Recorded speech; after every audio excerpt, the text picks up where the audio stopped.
So we'll start in the next 1 to 2 minutes. Good morning, good morning, good morning.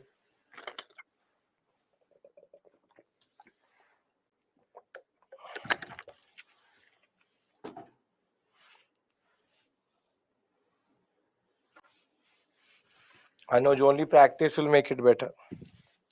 Grammatical mistakes can only be made better with practice.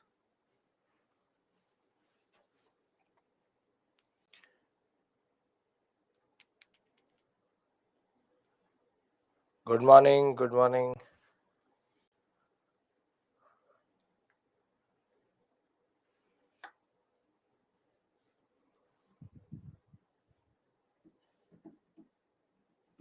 So the agenda for today is social justice reform movement. I've already told you how to approach this basic, what we call as unit. So social justice reform movement and tomorrow, which is tribal and peasant. I've told you already that these two are extremely descriptive modules. Descriptive modules. Very good, Amrit. Perfect. So because they are descriptive modules, there's a lot of facts, names, dates which will be there. But the way to approach this whole section is not to actually learn each and every fact, name or date.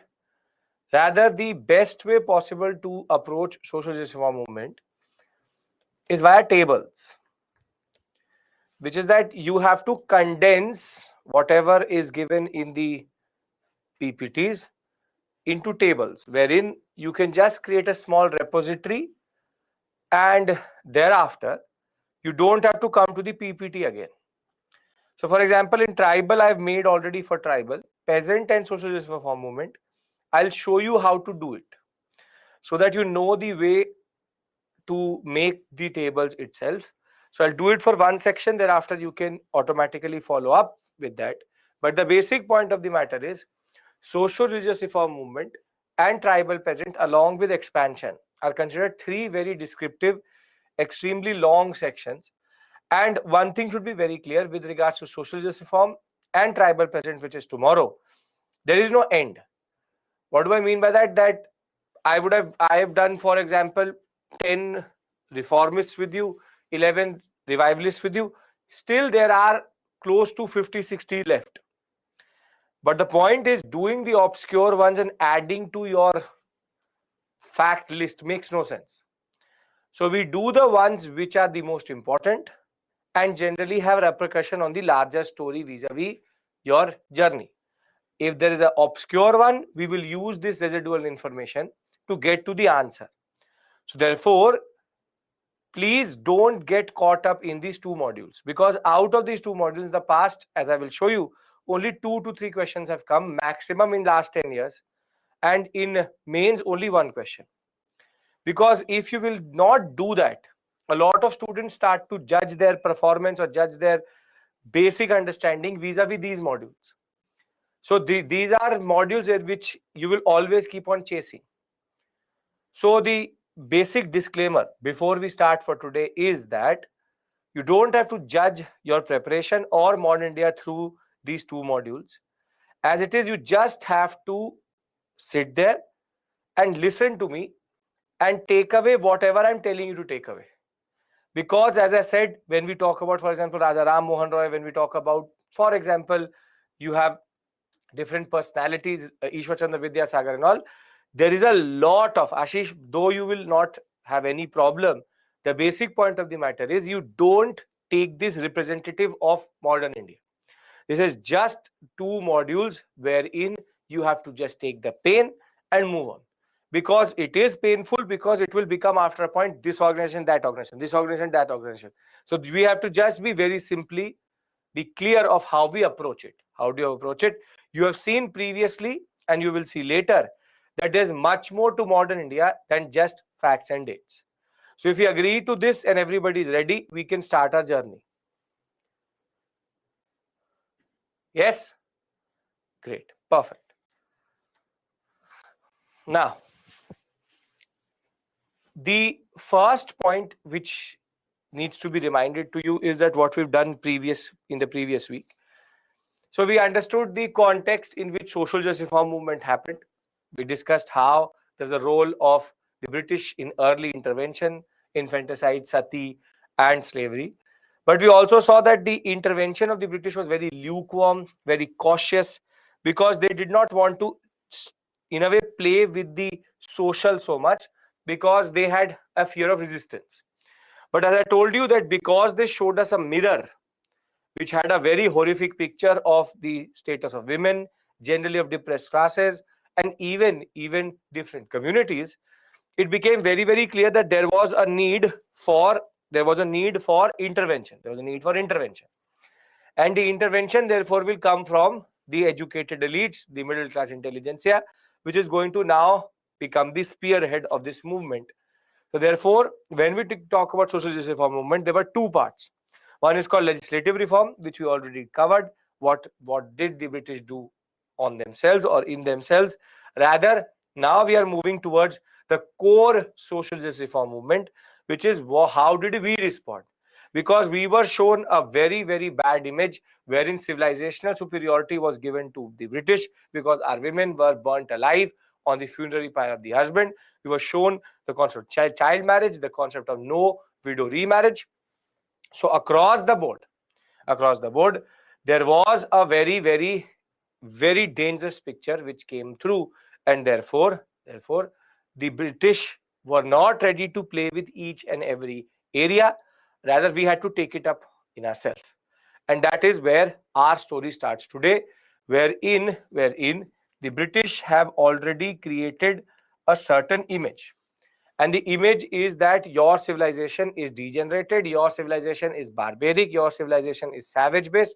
It is not a developed civilization, because your women are extremely ostracized. Over and above that, they are exploited, they have no rights. This that standard. It's not that the British Victorian society is any better, but the problem was that we had so many social evils that nobody knew how to actually approach it. So therefore, there will be two responses to this whole concept, what we call together as socio-religious reform. But there are two words which you need to understand before we go to the main area. One is called reformist and the other one is called revivalists. There are two responses which came in every religion. Every religion, be it Hinduism, be it Islam, be it Parsi, be it Sikhs. All four religions showed the concept of reformism and revivalism. Now, first we need to understand what do these two words mean. Reformists, revivalists. Now, everyone's comfortable? Can we start our discussion? Now, from here on out, it becomes important. Because if you understand this concept, there will be no issue. Okay. Now, who is a reformist and who is a revivalist? Now, this is a very basic approach. Both of them want change. Both of them want to remove caste system, want to what is called widow remarriage should happen, child marriage should stop. Both of them challenge the basic institutions or the pundits itself.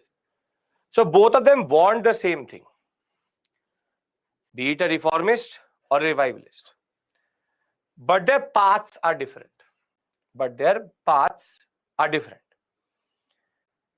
And the path difference is based on how do they approach that religion.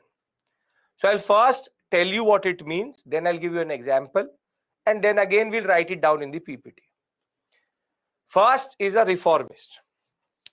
A reformist believes that all social evils in India are basically intrinsic, meaning it is a part of, intrinsic to the religion itself, and therefore there's a need to reform the religion and move on.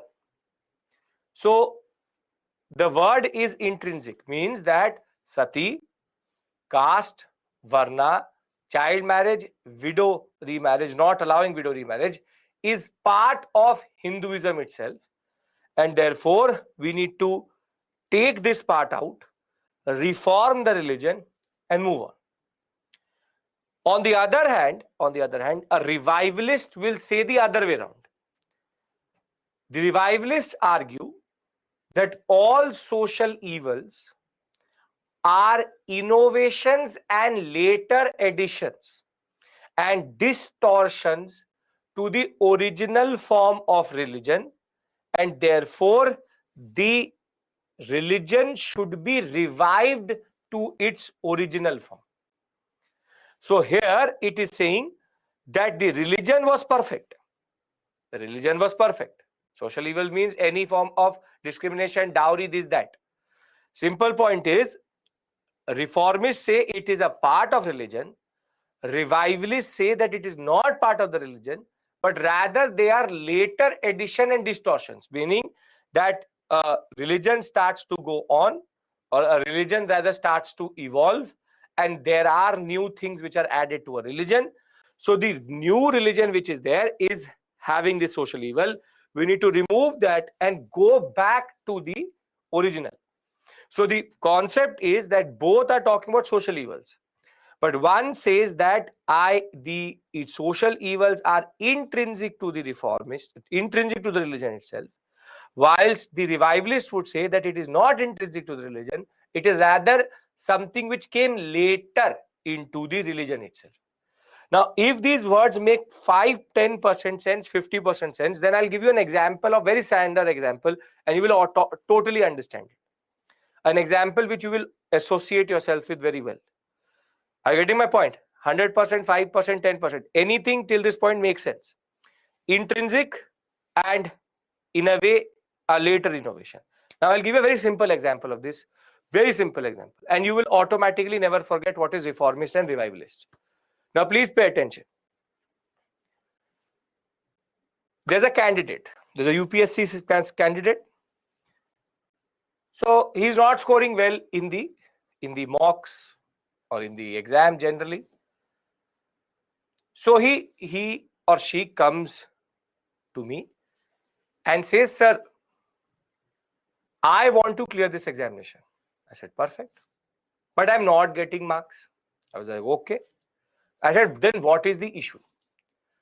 So that student says that the problem is that my approach is not correct and my method of learning is problematic. Therefore, I will reform and change my approach, removing the weaknesses and move on to a better approach. Who am I talking about? A reformist or revivalist? A reformist. Because that candidate is very simply saying that I think there is a problem within me itself and my approach is problematic, and therefore I will reform my approach, remove these evils or these weaknesses, and therefore I will move on to be a better candidate. Now you all can understand reformist? Very good. Now listen to a student who is a revivalist and how things change. Now an aspirant comes and says to me that I'm not getting marks. I was like, okay. I was like, what is the issue?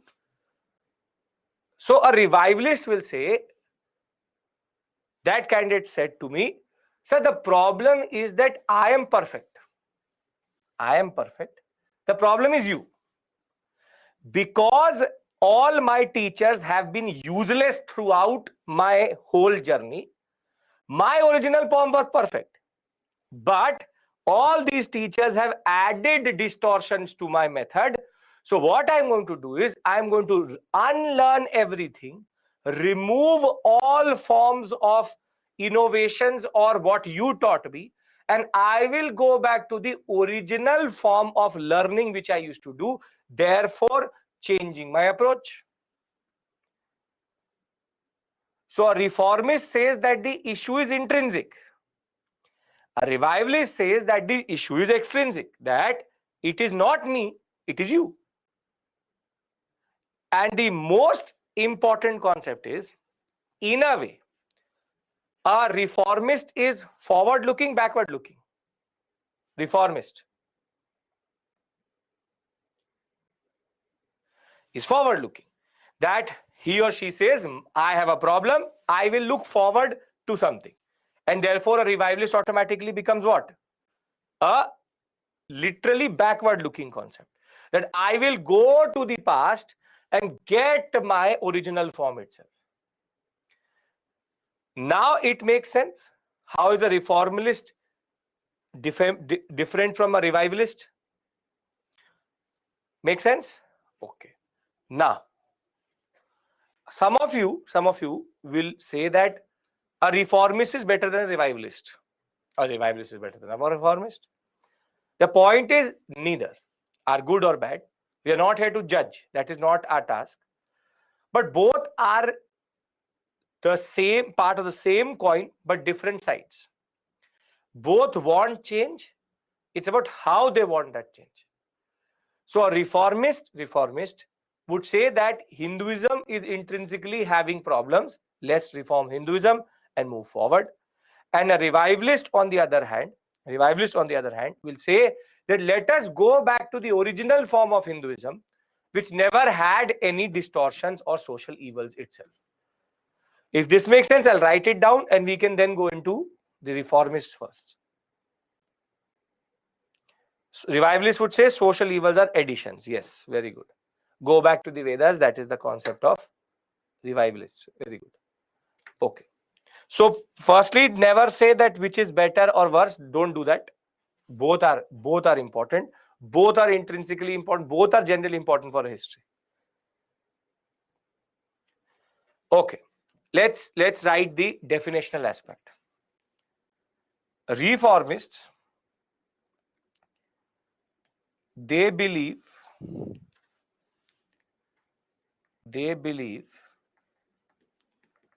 that the social evils in society are intrinsic to the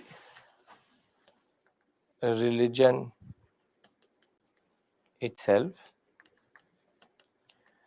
and there is a need to reform the religion and move forward. Example, Brahmo Samaj, Pratna Samaj, Young Bengal movement, Aligarh movement. Now,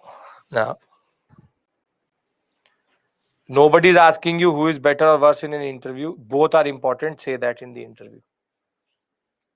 Now, second is, here the keywords being intrinsic, reform, revivalist. They believe that the social evils of the Indian society are not part of the original religion but were later additions. I will tell you what are Pratna Samaj and all. Later additions and distortions to the religion. Therefore, there is a need to revive There's a need to revive the original form of religion. Example would be Arya Samaj, for example, Deoband, etc. So reformist revival is clear?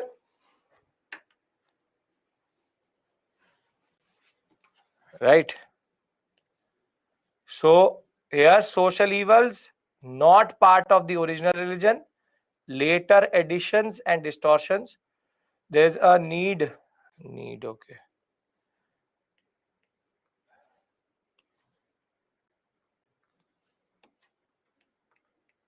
Need to revive the original form of religion.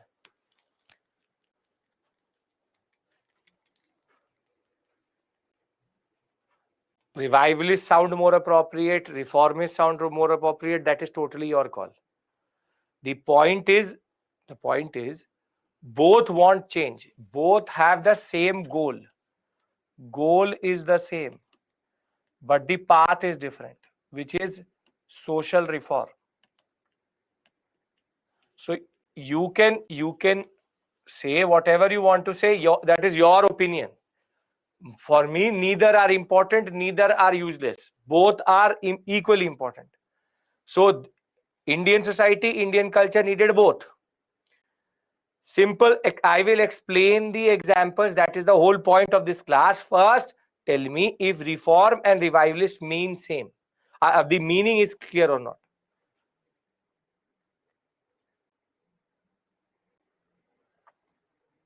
It says this is therefore. Standard sign of therefore. Okay. What is written up? Yes, that is therefore. Vivek, don't bring Gandhi and Bose into this. That is socialism based.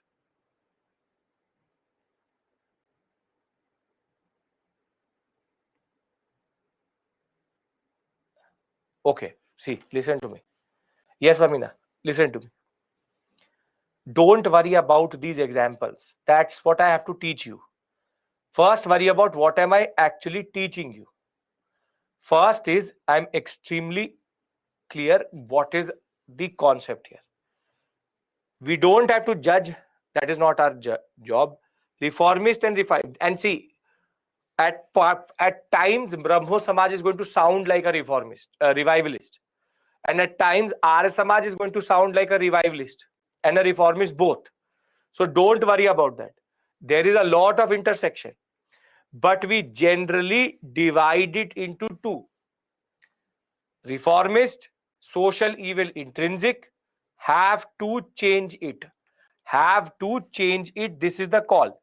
We have to change the religion. Therefore, move on. Revivalists say we don't have to change the religion. We have to go back to the original religion.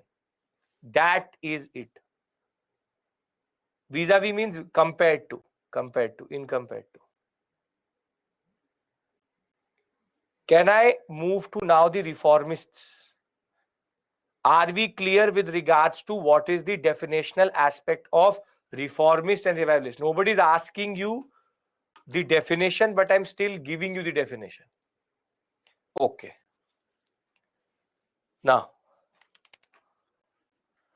the first discussion we will have is the reformists. So we will do first Hindu reform, then we'll do Hindu revivalists, then we'll move to Parsi, then to Muslim, and then to Sikh. So as I told you, it's a long journey. Same two aspects are going to be there in each. Reformist, revivalist, reformist, revivalist, reformist, revivalist, all will see this form of concept itself. So the heaviest of all of them is Hindu reformist. Thereafter, revivalist Parsi is only one organization. Muslim, there is one organization for revivalism, 3 organizations for reformism, rather 1 organization for reformism, 3 organizations for revivalism. Sikhism, again 3 organizations total. So where you really need to have some patience is here. So what I want from you is very simply, now what you're going to do is you are going to just sit back, listen to me, and I'll show you how to arrange this data in a certain way. If you understand the method of arranging the data, then there will be no problem further. Because it's not about learning it here, rather it's about consolidating it and basically making it into readable and learnable data. So if everybody is ready, we can start our journey vis-a-vis reformism. Okay. Now let's talk about reforms. And the first person who comes to mind as a reformist is Raja Ram Mohan Roy. RRMR, not RRR, RRMR. Now Raja Ram Mohan Roy is considered an important personality vis-a-vis. I'll make the table in front of you. Don't worry about that. I will make one table, other tables you will make yourself. So Raja Ram Mohan Roy, he is that one personality who's considered very, very significant and is actually called the father of Indian Renaissance. Now, where does this word Renaissance come from? So this word Renaissance actually is related to something in European history, which I will discuss with you when I teach you world history. It's called resurgence, concept of rebirth. And we'll discuss Renaissance in the context of basically the American Revolution, first chapter itself. When we'll reach there, we'll talk about it. But basically, Renaissance, rebirth, it's about the concept of Indians taking control of their own fate and also trying to reform their own society. So the word comes from the European context, but we use the term Indian Renaissance vis-a-vis this Indian rebirth, this reapproach, a new approach which the middle class educated elites came up with, and that is basically embodied, or that first personality is Raja Ram Mohan Roy in himself. See, Raja Ram Mohan Roy comes from a very good family, that is, vis-a-vis other reformists, we will say, is actually from a very good family and had a very good understanding of at least 5 to 6 languages. People argue close to 12 to 13 in that regard. So he could read Hebrew, he could read Persian, he could read Hindi, and understand even Sanskrit. Along with that, he had a workable understanding of English. So his journey rather is interesting because Raja Ram Mohan Roy comes from a very good family, was related to the Nawabs of Bengal itself, his father. And thereafter, he also joined the British East India Company as a scribe. A scribe is basically a person who writes down. So he used to listen to all the English and different translations and used to write it down for the British itself. However, very quickly Raja Ram Mohan Roy realized that the British purpose in India is quite different, and therefore he left the job of the scribe in the East India Company itself. And thereafter, his major contribution has always been to go after a very brutal and unjustifiable act which was happening in India, which is sati, wherein he was able to convince the British that reforming sati or banning sati will not be something which will give you a response from the society. Therefore, he proved to them that it was okay to do it. And therefore, Raja Ram Mohan Roy's major contribution is to technically push Bentinck to get sati banned. However, there are certain organizations also which Raja Ram Mohan Roy started himself, and therefore these organizations are important for us generally. So Raja Ram Mohan Roy, again, nothing needs to be learned in this slide, just listen to his basic biography. 1772, born in Hooghly in Bengal. His father followed Sri Chaitanya, a very important bhakti saint. Mother was a worshipper of female divine power, Shakti generally. Comes from an elite Persianized Hindu family because they were linked to the Nawabs itself. Therefore, Persianized Hindu family. Knew Sanskrit, Arabic, English, French, Latin, Greek, Hebrew. Worked first as a private banker, then in the East India Company for 9 years. Thereafter, understood the concept of colonial exploitation. Last years is going to be that in 1830 he will leave for England, and in 1833 he will actually die in England itself, and his organizations will fade away thereafter. When we say Bengal, it means both Bengals. Stop putting in modern concepts. When I will say West Bengal, I will tell you that there's no West Bengal as of right now. So, okay. Now, when we talk about the organizations, see, his orientation was very, very clear. His orientation was very, very clear that he believed that there was a need to go forward vis-a-vis taking Western education, Western ideas in a way into their own stride of Hinduism. But the problem with how he actually thought about reform is he's technically just sitting on both the fences, wherein sometimes he will sound like a revivalist, sometimes he will sound like a reformist. That is the problem, because he will talk about going forward, but then he will say, let's discuss the Vedas and Upanishads, two very important textual traditions in India and one of the most important bases of Hinduistic religion. He will say, let's go forward by going backward. Now, this is the problem. This is the problem that at times his organizations, Brahmoism as it is called, was very, very problematic in putting it properly in reformist or revivalist. But generally, he is a reformist and considered a reformist because he says that we need to substitute the texts which these priests are using for knowledge. He now started to translate the Vedas and the 5 major Upanishads into Bengali and English so everybody could read it. He will attack the caste system. He will also reject the fact that missionaries and Christianity was better. So the missionaries used to claim that Christianity is better, therefore everybody should move towards Christianity. But he used to say, no, Christianity is not better. It's just about our own religion changing. So he will even help David Hare in setting up the Hindu college.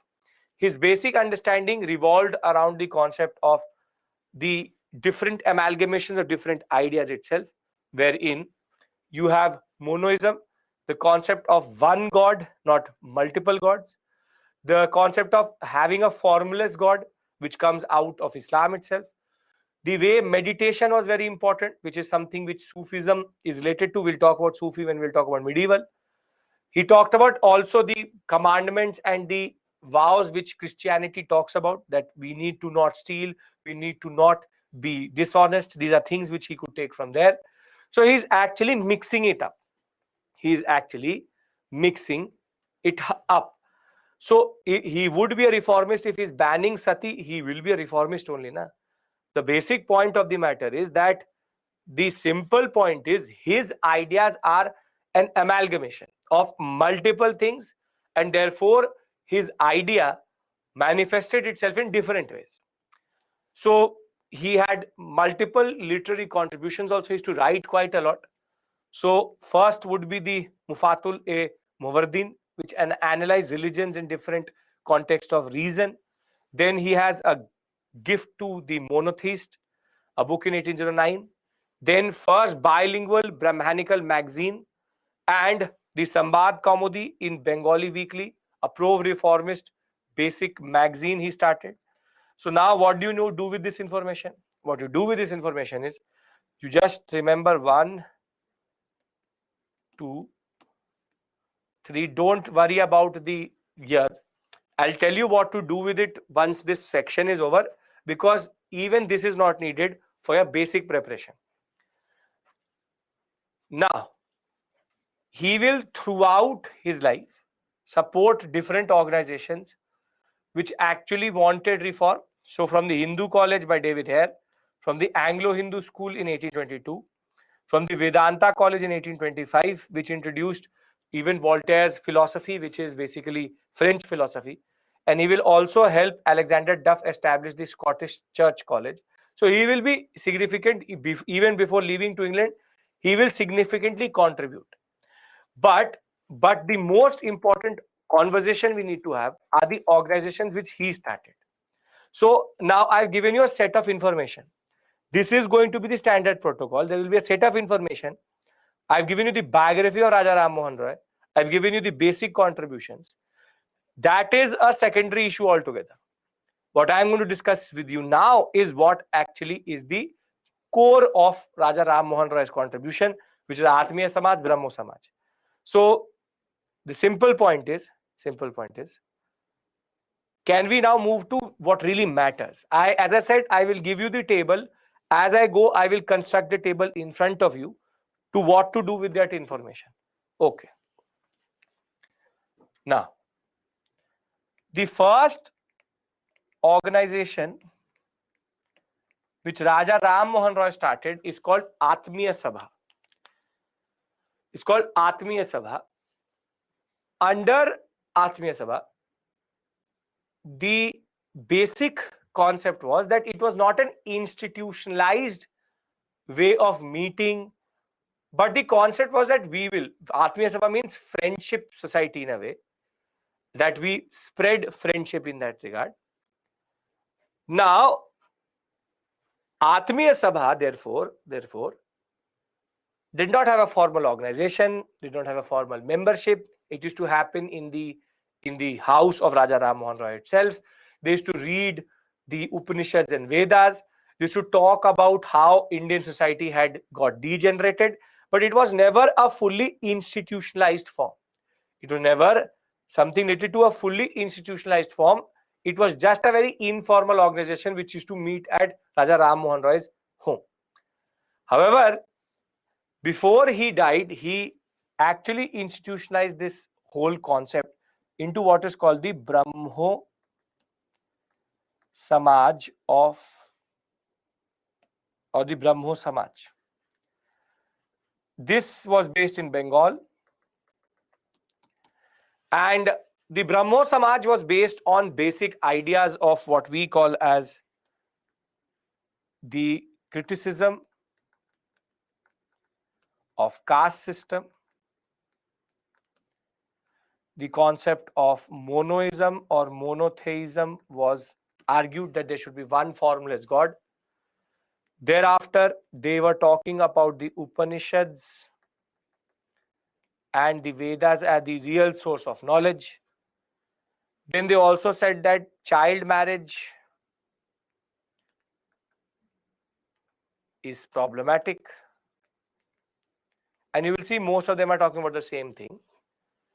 The simple point is that they all are talking about the same basic ballpark: caste system, monoism, child marriage, widow remarriage, but not widow remarriage, Brahmoism, not directly related to it. And when Brahmo Samaj will become more and more popular, there will be two very important personalities who will get associated with it. The first personality who will get associated with is monoism means one God.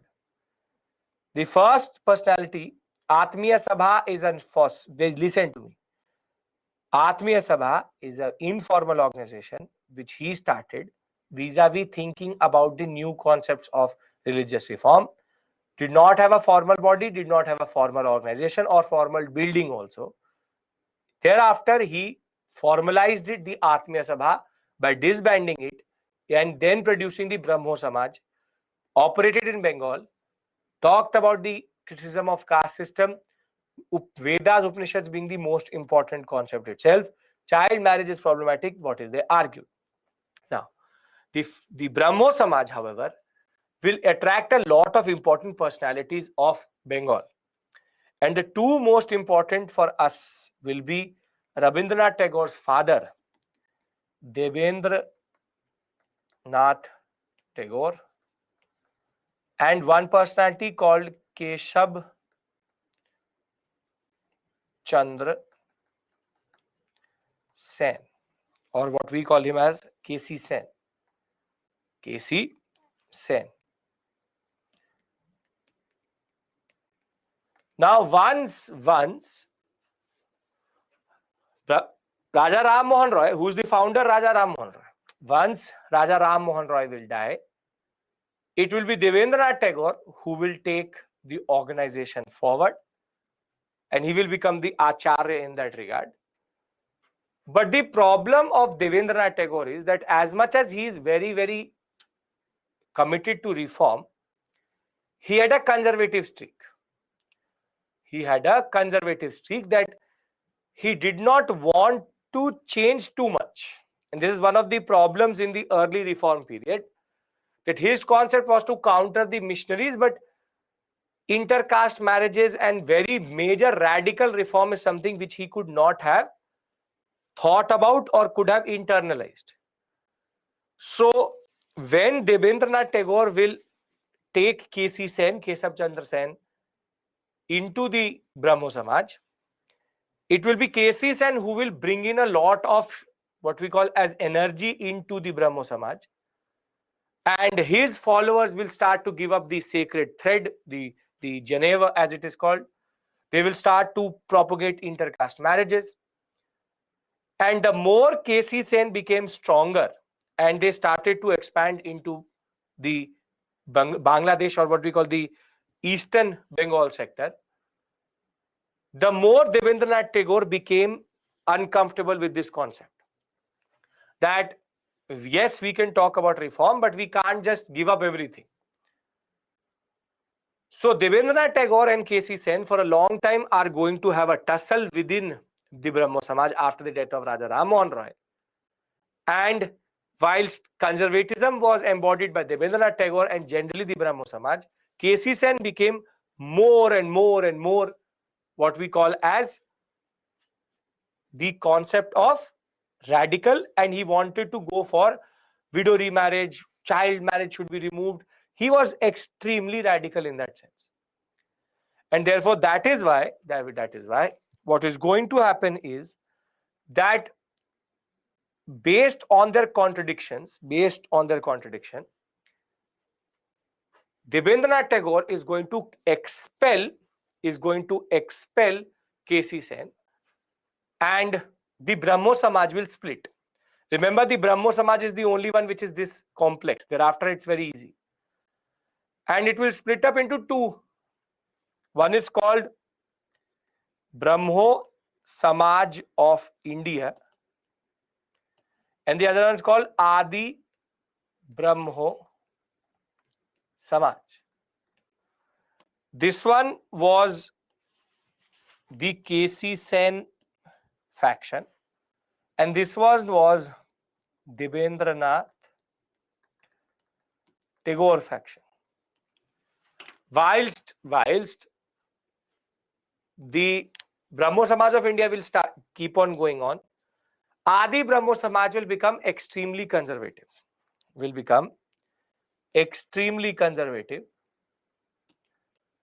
And therefore, what is going to happen is, over a period of time, it will become redundant. When Debendranath Tagore will die, Adi Brahmo Samaj will die with him. However, KC Sen's faction is going to go forward. KC Sen is going to become even more popular, and his followers will start to even call him an avatar, wherein he was an avatar of God itself. And there, basically, the Brahmo concept was starting to waver itself. But the major contradiction within the Brahmo Samaj of India will come in when KC Sen will turn out to be a hypocrite himself. Because KC Sen talked about no child marriage, and he himself will marry his minor daughter to the Raja of Cooch Behar. And then people will say that this is extremely problematic, and therefore the Brahmo Samaj of India will then again split up, and that is the last split in that regard. The Brahmo Samaj of India will remain as KC Sen's faction and will become redundant later. But what will remain and until today survives is called the Sadharan Brahmo Samaj. Anand Mohan Bose being the first personality to be resourced, was the president of the Sadharan Brahmo Samaj. But this is basically the story of Atmiya Sabha to Brahmo Samaj to the concept of these two personalities and how KC Sen turning out to be a hypocrite. The simple point of the matter is, you will say, sir, where are the details? Where are the dates? What is this? What is that? The simple point of the matter is, you don't have to delve into that first. If you can first create a basic chain, what I've created in front of you, Atmiya to Brahmo, Brahmo to Brahmo Samaj of India and Adi Brahmo Samaj, and then Brahmo Samaj of India into Sadharan Brahmo Samaj, then half of the work is already done. Thereafter, what we do with that information is separately different issue. I will show you what to do with the information which is there in the PPT. But can you just really basically follow the standard story which I've told you? Atmiya Sabha, informal. Brahmo Samaj, formal. Two people get associated, Debendranath Tagore and Keshav Chandra Sen. Debendranath Tagore had his own organization called the Tattva Bodhini Sabha that is going to be disbanded. He turned out to be conservative. KC Sen, brought by him only, turned out to be radical. Start to split. Brahmo Samaj of India, Adi Brahmo Samaj, and thereafter the concept of Sadharan Brahmo Samaj. Founder of Atmiya Sabha is also Raja Ram Mohan Rai. Founder of Brahmo Samaj is also Raja Ram Mohan Rai. The simple point is, Brahmoism is related to Raja Ram Mohan Rai. If this makes sense, I'll read out from the PPT and then I'll start to make that table which I've been telling you how to do it. Yes? Okay, perfect. So let's talk about the Atmiya Sabha. Atmiya Sabha founded in 1815. So again, don't get caught up in anything. Anybody who wanted to know the further details, here are the further details. Pay attention now. So 1815, Atmiya Sabha is going to be formed. It is called the Friendly Association. First attempt to establish an organization base, but will not happen. Private informal society functioned at his residence. They used to recite Hindu scriptures, sang different hymns or shloks rather, and thought about religion and social issues in that regard. Dwarkanath Tagore, the father of Debendranath Tagore, and other important personalities who were related to this Sabha were all very towering figures later. Dwarkanath Tagore, P.C. Tagore, you have Vrindavan Mitra, Nand Kishore Bose, basically important personalities, but you don't have to learn them. Thereafter, promoted free and collective thinking, but it will cease to meet after 1819. For 4 years, they will meet, and thereafter, they will not meet again. So, Atmiya Sabha starts, and then no, Atmiya Sabha is different, Brahmo Samaj is different. Atmiya Sabha starts, and then it becomes what we call as redundant after 4 years. Don't have to learn the years, but I'm giving it to you. Don't have to do that in any way or form. Thereafter, cease to exist, meaning they did not meet after a point. Thereafter comes Brahmo Samaj. So 1819 it will end, and for the next 9 years he will not do anything. And then he will organize on 20th August 1828 what we call as Brahmo Samaj, and therein the institutionalized form of his idea is going to come out. Attendees were mostly Bengali Brahmins. Till 1830, no proper formal organization membership or creed. However, from January of 1830, it started to have its own building and a proper institutionalized Samaj came in, what is called the Brahmo Samaj. Now, as I said, the concept of Brahmo Samaj is very easy. First is called the Nirgun Sapna. Nirgun, what does Nirgun mean? Nirgun. See, Gun means what? Quality. And there's Sa and there's Nir. Sa means yes, Nir means no. So, Nir means no quality or no form. So, their concept was that there's a dream, there's a sapna called Nirgun Sapna, wherein our God is going to be one God, formless God. So therefore, the concept of divine avatars, the avatars of Vishnu, were all discarded. They wanted to purify Hinduism. Now, this is the problem, that though they're talking about reform, it's also talking about purification, which sounds like a revivalist in that regard. And the two basic pillars are Vedas and Upanishads, which become the most important two pillars of the Brahmo Samaj. Now, there will be multiple personalities who will be related to the Samaj. I don't care about them. I only care about Debendranath Tagore, because he had his own society called the Tattvabodhini Sabha in 1839. He had his own Patrika also, Tattvabodhini Patrika.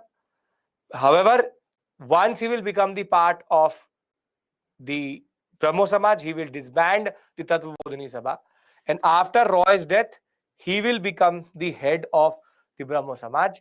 And now he will introduce a dangerous concept, which is that the Vedic scriptures were infallible. Infallible means that they are unquestionable. And herein comes the conservative streak of Tagore, that he actually did not want to question the larger concept of religion here. He said that we will go after the argument that Hinduism is problematic, but for us Vedas are unquestionable, which in itself become problematic, because the problems are not in the interpretation but in the text also.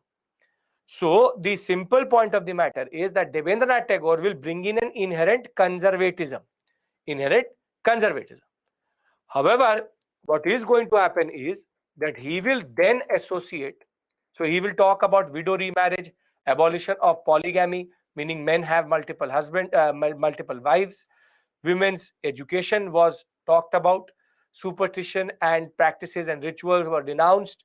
However, once K.C. Sen will get associated in 1860, he had his own Sangat Sabha, which used to meet weekly within the Brahmo Samaj, and his disciples will turn out to be extremely radical. What do I mean by radical is that they will start to reject Hinduism itself, because Brahmo Samaj was not about rejecting Hinduism, it was about reforming Hinduism.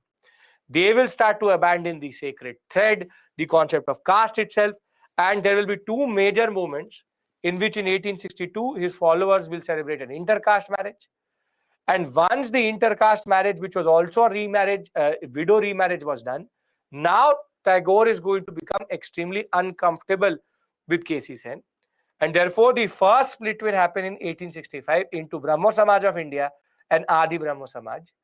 The Samaj under Tagore's residence will go on, but later it will more or less become defunct. And K.C. Sen's faction is going to go on as a radical organization. But later, the Samaj will keep on expanding into the eastern sector. There will be also a lot of organizations, small offices of the Samaj, which will come in the Gangetic Valley. However, now K.C. Sen starts to drift towards conservatism, and he will start to even argue that he is an avatar of God and propose that women should not be allowed into the Sabha itself. So he is also now losing his way. And as soon as K.C. Sen will marry his own minor daughter to the Raja Kuch of Bihar in 1878, the last split will happen, which is called Sadharan Brahmo Samaj, and therefore the Brahmo Samaj of India will fade away, and what will survive is the Sadharan Brahmo Samaj, which till today works for the betterment of people. There are ashrams which are there. It will expand to South India, even England and America it will have. And basically these branches are mostly concentrated in Bengal, but they continue to do welfare activities generally for the people. Now, the million-dollar question is what to do with this information. I hope basic idea is clear, because then I'll tell you what to do with this information, because there's a lot in that regard. As I told you, take the pen, let's move and cover these two modules quickly, because there's nothing here, just fact after fact. Okay. Now, how do you make this information better for yourself? How you can grasp it better in that regard? So what you have to do is very simply, you have to make a table. And that table is going to have three basic columns. Three basic columns. First, organization, then founder and personality, and then features. So here, what will we do? We'll write Atmiya Sabha, Brahmo Samaj of India, आधी ब्रह्मो समाज, साधारण ब्रह्मो समाज,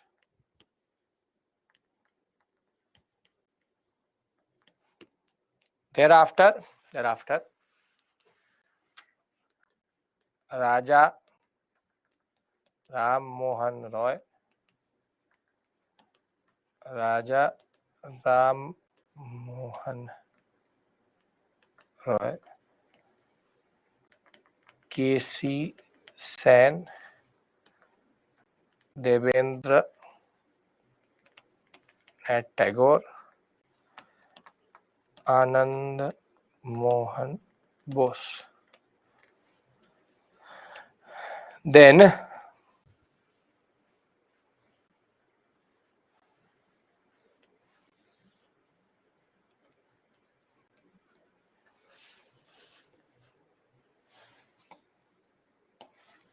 features. Informal, worked for 4 years, read scriptures, monotheism, nirgun sapna,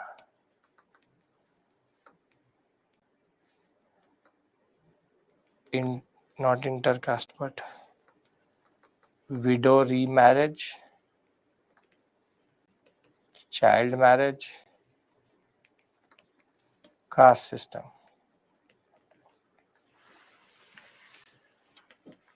Too radical, intercaste marriages, rejecting Hinduism. Conservative, Vedas unquestionable. K.C. Sen marries his daughter to Raja Kuch Bihar. Split. You can add more if you want to, but are you getting my point? Whatever we've discussed in the past 1 hour, very simply, I'm not going to write in large words because then it is going to go out of the PPT. That's not the point. I'm trying to tell you something, which is how to do or what to do with this information. This is not, I'm not going to do this for everything. I'm trying to show you what to do. Because this is your role here. Because if you will make it yourself, you will read the PPT once and then you will write it down. And therefore, your first learning will happen as soon as you make the table. But I'm telling you how not to clutter. Because if you add too much information in the boxes, then it is no point having the PPT or the box. So you don't have to complicate it. Why am I asking you to make this? And if you want, you can make it and send it to me over email also, that I would like to see what you're doing with that information. The simple point of the matter is that this is for revision. I will just see these 2-3 pages and then word is and job is done. I will not get caught up in any of these personalities, and I will not even get, in that regard, flustered by the data which has been given. If you want, you can add one more box Actually, you can add one more box, and that could be, for example, Tattva Bodhini Sabha, Devendra Nath Tagore. Feature Tattva Bodhini Patrika.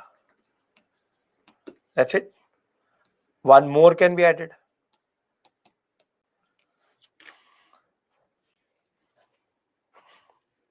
I think you are writing last one in case of Brahmo Samaj of India.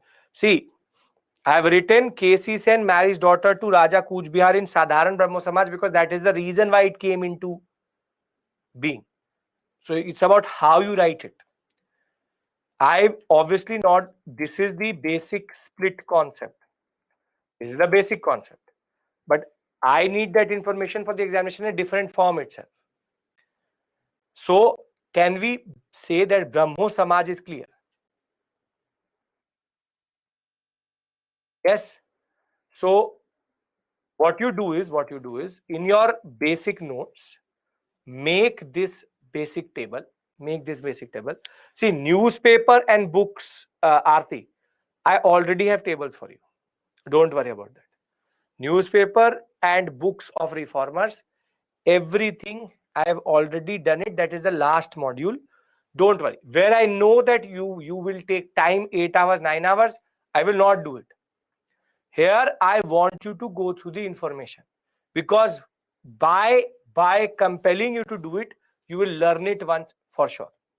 So the Samaj, the Brahmo Samaj section is done, and we can move on to the next personality. Okay. These are, yes, Akshara, all types of Brahmo Samaj only. This is the only complicated part. Thereafter, only the table is very simple. Everything is very simple. Can I presume that Brahmo Samaj basic idea is clear? You need one revision, obviously, and that is going to happen by making that PPT, the table itself. Okay.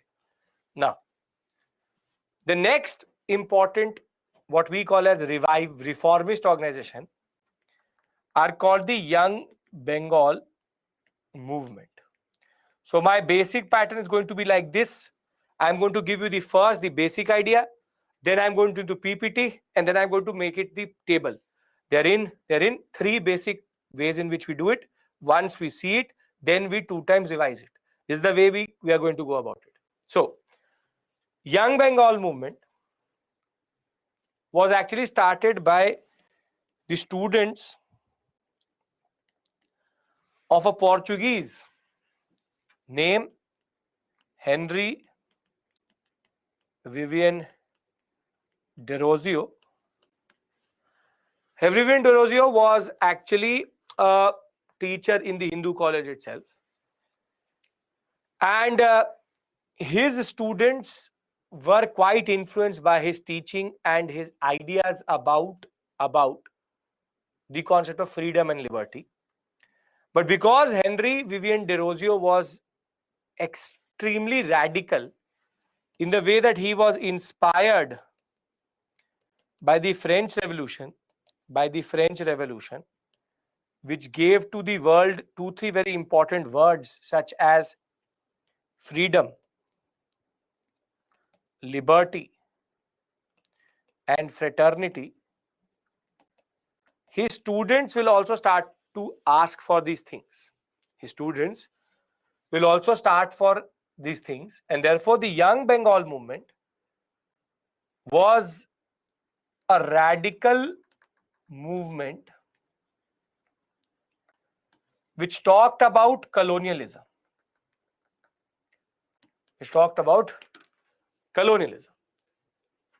That how did India have a secondary position vis-a-vis the English? And this is a very important point you need to understand, that the Young Bengal Movement, if a lot of you are asking me this concept, what is radical, what is conservative? The people who want very quick change and dismantling of society means radical. Conservative people are ones who don't want the society to change. They are in a way status quoists. They want everything to be the way it is, and radical people want things to change very quickly. So you can be a reformist, but you can be conservative. For example, Devendranath Tagore, that I want everything to change, but I'm not rejecting Hinduism. Radical movement means that they are going to technically dismantle the Hinduistic society. They are talking about totally new ways of talking about religion. So radical means that you want quick change, and that too very fundamental change. Why vis-a-vis conservatives who don't want change are very conservative in their approach vis-a-vis change itself. So as I said, Young Bengal movement, though it actually is a very popular movement vis-a-vis the students of Derozio, the problem with the Young Bengal movement was that though it was talking about the right things, but it was talking about the right things in the wrong time. So in the 1830s and 40s, talking about the unequal relationship between the British and India was dangerous. And the basic downfall of this movement was based on this only, that people did not want to associate themselves with the Young Bengal movement because they were too radical for their time. Maybe the Young Bengal movement 100 years down the line in 1900, 1905 would have been very, very popular. But in the mid 19th century, it was very, very dangerous to talk about change, removing the British, equality, freedom. So though it was a very important organization vis-a-vis creating new questions, it was never fully subscribed or never fully supported by Bengal itself. So the conservative streak in Bengal itself never allowed it to become what it was. So in a way, yes, it was too ahead of its time, and that was the reason why it will not take off also generally. So when we talk about Henry Vivian Derozio, teacher in the Hindu college, started the Young Bengal movement, had radical thoughts of liberty and freedom. He's also the one who is considered to have written the first nationalistic poems vis-a-vis modern India, how we talk about a new age, a new India in that regard. But his early demise is going to end the movement quickly. But his students will organize themselves under the Young Bengal movement. And the problem was that the questions which they were asking questioned the authority of the British presence in India. Now imagine in 1830-31, you are questioning the presence of the British in India. You would really think that the British would allow something like this to happen, or even people, if they subscribe to this understanding, would have actually survived or would have been actually alive. The point is, the British at this point of time are quite powerful, and in Bengal, they are already controlling everything. So to talk about equality, freedom, opposed customs, the concept of the unequal relationship between India and England was too radical a method that ways. So though they were taking Raja Ram Mohan Roy's basic way of political, social, economic questioning forward, it was too radical. So collectively, his students are called the Young Bengal Movement, also called the Free Thinkers of Bengal. Different journals came up, don't have to worry about them.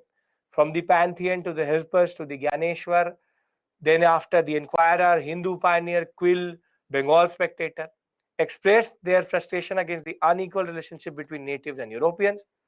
And they formed another society called the Society for Acquisition of General Knowledge in 1838. But as I said, their demise was basically, their propaganda was too radical. Society was not ripe for it, lacked any patronage or support from educated middle class itself, failed to link up with the masses, and they were asking too many questions from the British itself. So Derozio did not stop the Bengal movement, Young Bengal. He will die. His students will take it forward. Nobody is going to subscribe. They will all will say that British unequal, and thereafter they all also will die, and the movement is going to fade off generally. See, it's a very interesting movement, but too radical for its time generally. Okay, so what do you take out of this? What do you take out of this?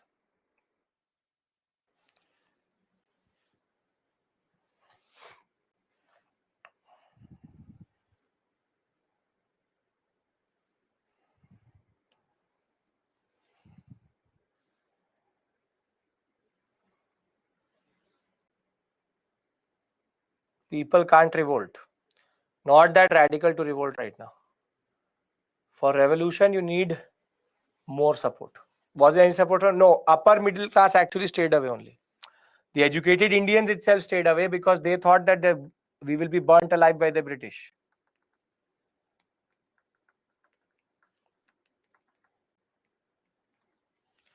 Okay. It's fear, but it's also it's a belief in the British also. For a very long time, people believed in the British that they were doing something good. And that is going to be changed vis-a-vis economic nationalism. We'll talk about that. Because there's an intrinsic belief that these people have that the British will make India into England. And that will fade away by 1850, 57, not even 57, by 1860s. This idea was now going out of the picture. 100 years of existence, nothing happened really. Okay. Young Bengal movement, Henry Vivian Derozio, freedom, equality, fraternity, questioned, unequal relationship.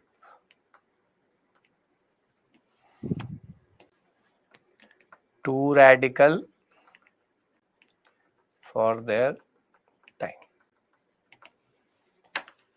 Three basic points gives you the basic idea itself. So again, 3 slides I've made it into one box, and this should be enough to write any answer. This should be enough to write any answer, and I'll show you that. Basically, all of them agenda is the same. All of them will have the same agenda: widow remarriage, child marriage, caste system, challenging the concept of what we call as the institutionalized Pandit control. That's it. All of them will write the same. That is the beauty of this section, that if you know one, you can write all. You don't have to very specifically learn any for specifically any other. It's generic and it's common to everyone. Okay, now the next personality is Ishwar Chandra Vidyasagar.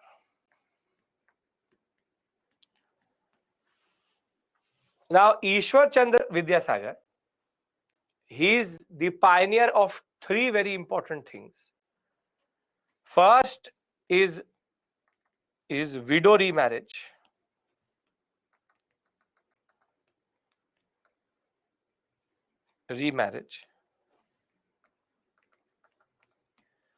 Second, he is known for education of girls. One of the pioneers in that regard. And thereafter, the third, which is the Sanskrit College, open education, and Bengali language. So today the primer means the way a teacher learns the language to teach to the students. It's called the Bengali primer. Every language has a primer, how teachers learn it to teach it to the students. Bengali primer actually was written by Ishwar Chandra Vidyasagar. Until today, Bengali is taught the way Ishwar Chandra Vidyasagar actually taught it. Open education would mean basically education for non-Brahmin students.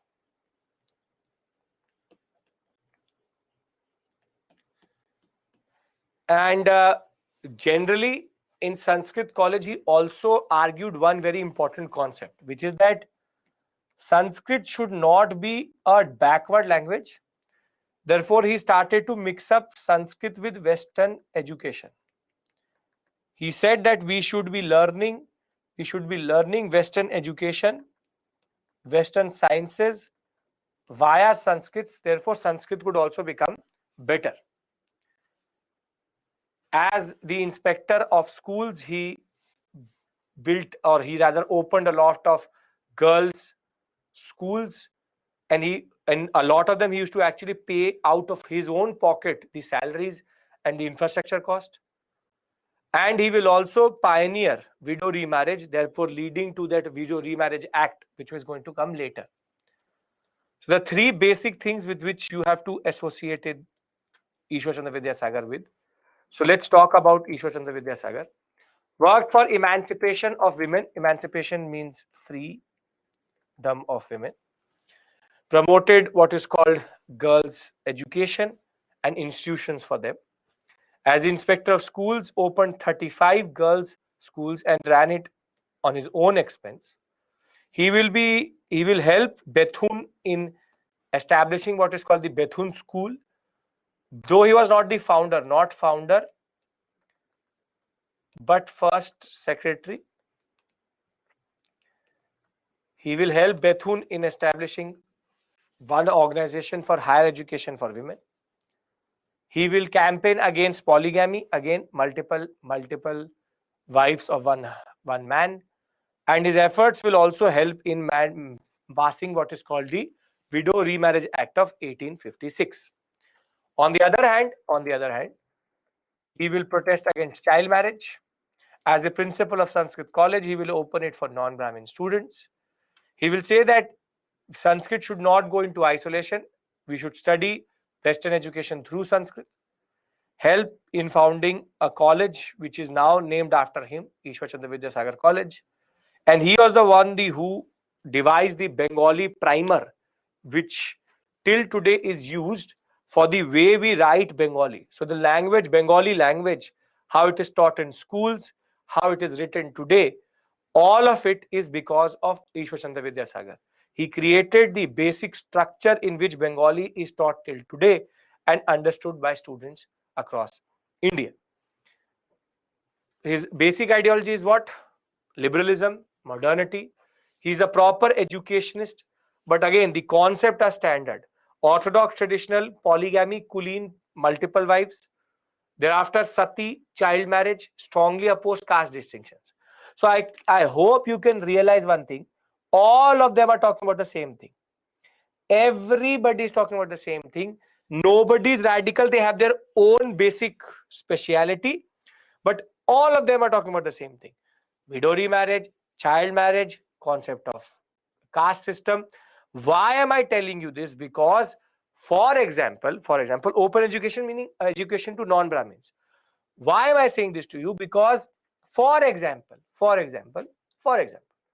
in the exam, what happens is that you come across an organization. This is the mains examination. And you don't know a lot about it. But if you are going to write that it opposed polygamy, caste system, widow, that standard things, there's a very good chance that 95% is going to hit in the exam. Because any organization at this point of time will be based on this basic idea itself. Wherein what I'm trying to tell you is that if you write one answer for one organization, it will be true for all of them. Because all of them have the same emphasis itself. Getting my point? We have to be smart here that how do we use this information? Yes? Okay. Now for a person like Ishwar Chandra Vidyasagar, you write dash here because there's no organization.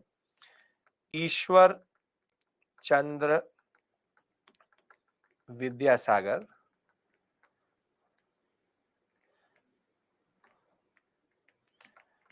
girls' education, emancipation of women, Sanskrit college, Bengali primer, widow remarriage, and against caste system. Get my point? What to do with this information? Yes. You write in Sanskrit college, open education, whatever, the way you wanted, no issues. Why was Bengal the place where all of these movements are arising? Because Bengal was where English education was spreading at the quickest. So the middle class intelligentsia was actually in Bengal, so that is why Bengal. Expand and enlarge the table. Akula, whose task is that to do? Expand and enlarge the table. I hope that you're not going to learn out of this table itself. I'm trying to show you something here. I'm not literally making a table for you. I'm telling you what to do with it. You have to make it yourself. Getting my point? Hello, come on. You have to make it yourself. I'm telling you what to do with it. Because I want you to do it. Wherever I don't want to do it, I've already made it. So I'm telling you what are the points you write down. What are the points you write down? Okay. Okay. Perfect. We should make the you should make the tables again. Make it in your own handwriting. Use as many colors as you want to. Just make sure that the basic points I am writing down, you write them down for sure. If you want, you can add more detail. That is as per your comfort level. Simple point is, by end of today, in the night, it will take you 2 hours, 3 hours maximum. It will take only 1 hour. The more time it will take in making the boxes. Once the box is made, you have to look at it every day, one organization.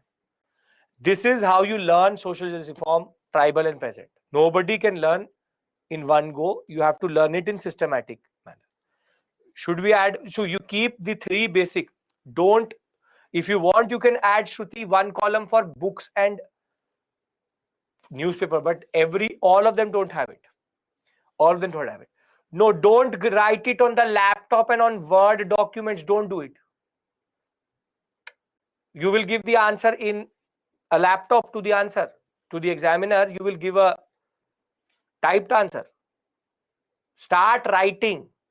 Stop being this American who takes out his laptop and starts to type everything.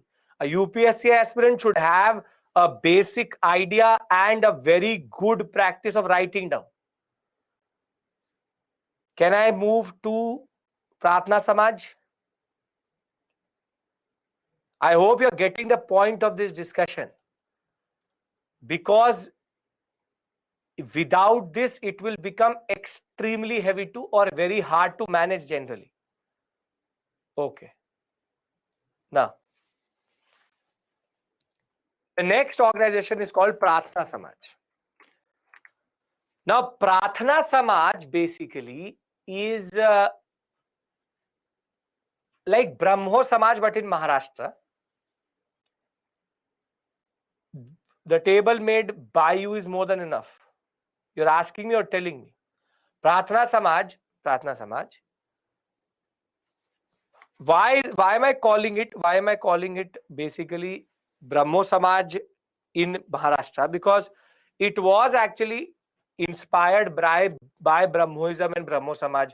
And KC Sen actually even visited the two brothers, Dodabai Tardhankar and the most important, Atmaram Pandurang. These two brothers actually founded this organization. They were aligned with KC Sen and were parallel to Brahmo Samaj.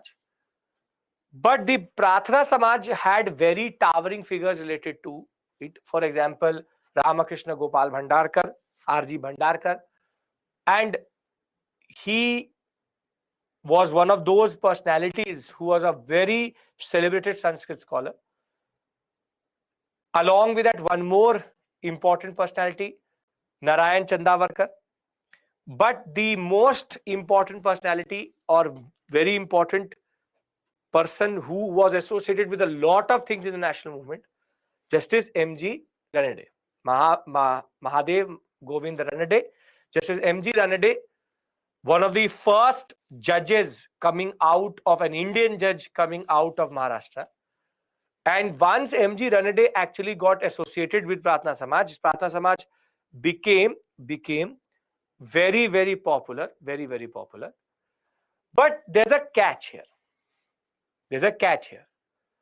And the catch here is that though they were talking about social reform, Pratna Samaj will never become like Brahmo Samaj.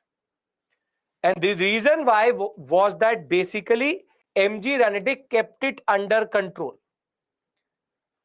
So the success of Pratna Samaj and the destruction of the Brahmo Samaj should be actually understood vis-a-vis this concept that Brahmo Samaj rather became too radical and KC Sen took it into the ground.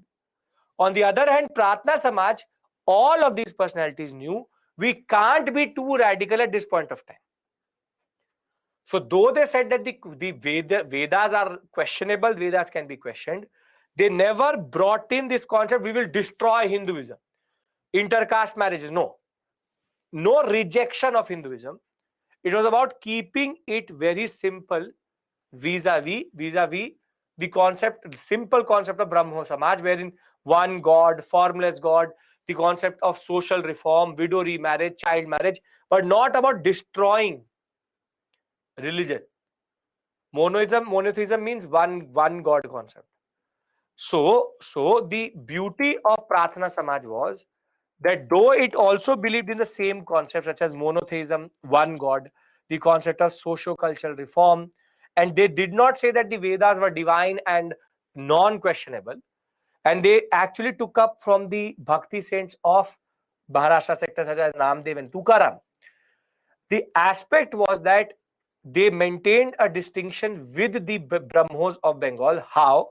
Because MG Rande pointed out that it did not break with the past and cease all connections with the society.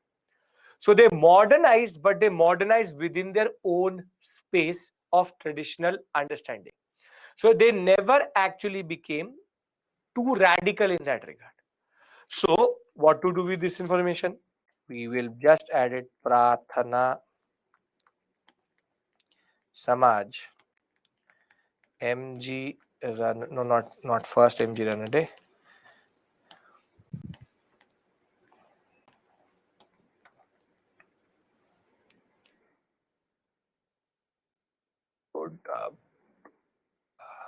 Doba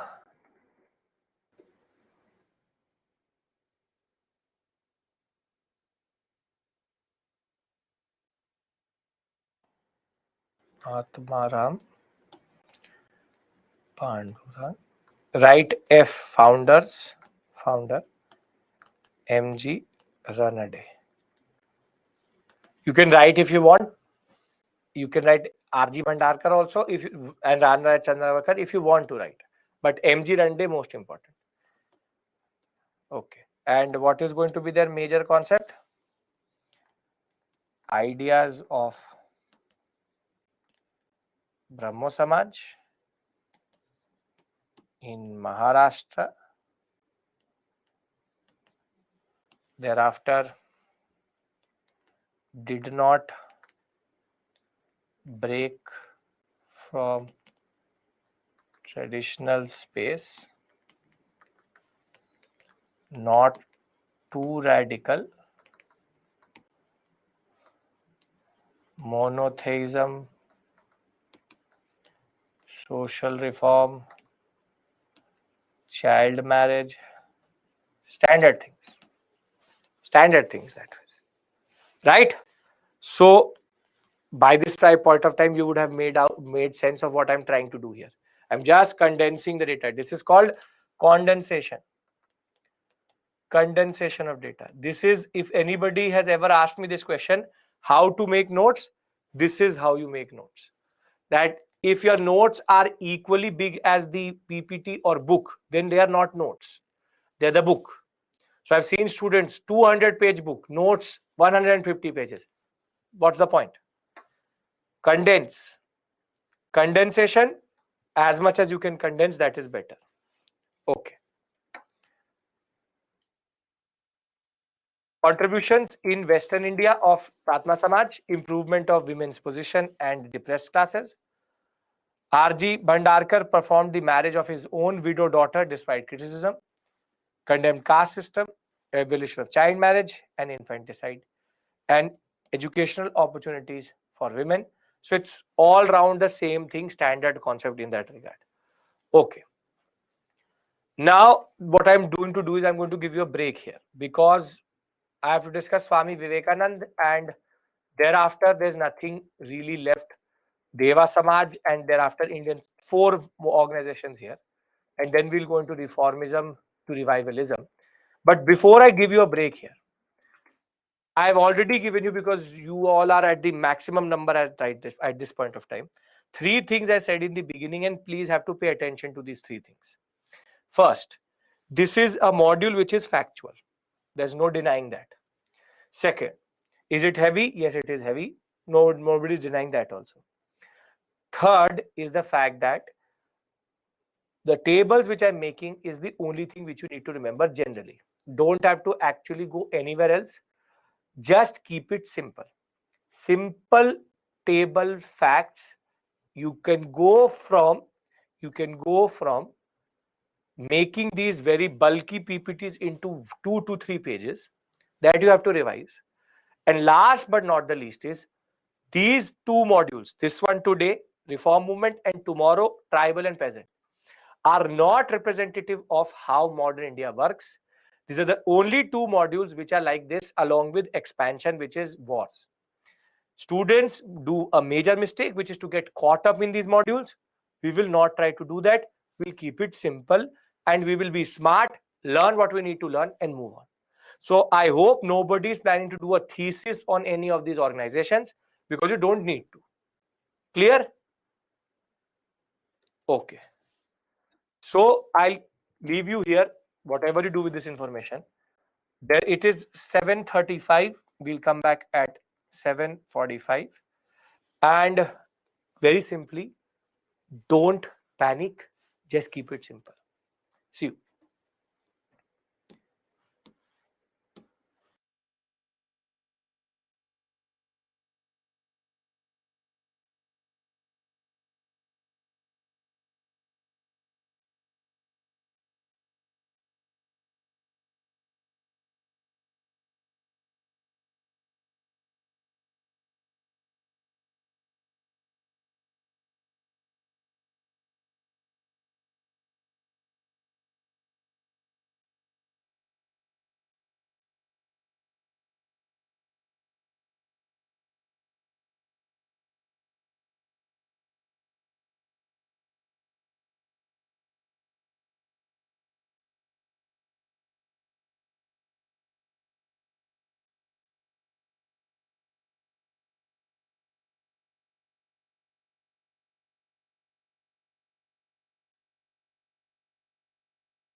Rahul, if the voice volume is low, you can increase it on your end. Okay.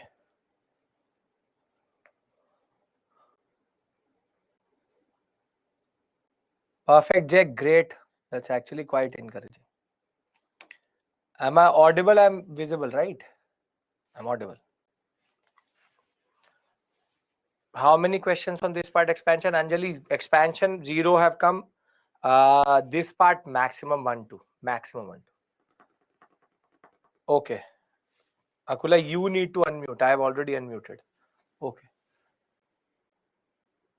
How many points to write in 10, 15 marker question? It's not about points. If you have to answer the question. It takes how many points? It's not about that. Madhur, I'm actually screaming. This is something new I've actually seen.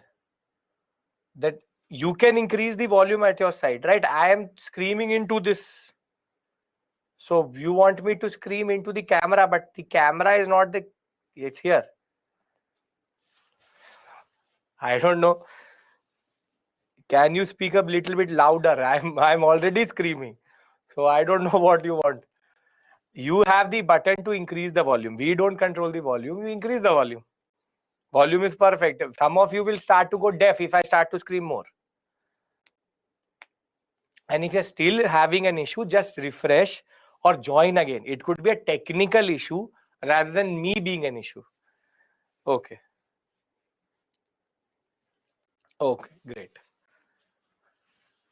Everybody saying no issue. Some of you have it. That's a good suggestion by whom? Yes, Ambesh, good suggestion that you should just refresh once. Then I hope that you're not using Bluetooth headgear and all. Simple point is that if you're using simple headphones or the tablet or whatever device, if your speaker is not working, it's not this system, it's the speaker itself. Okay.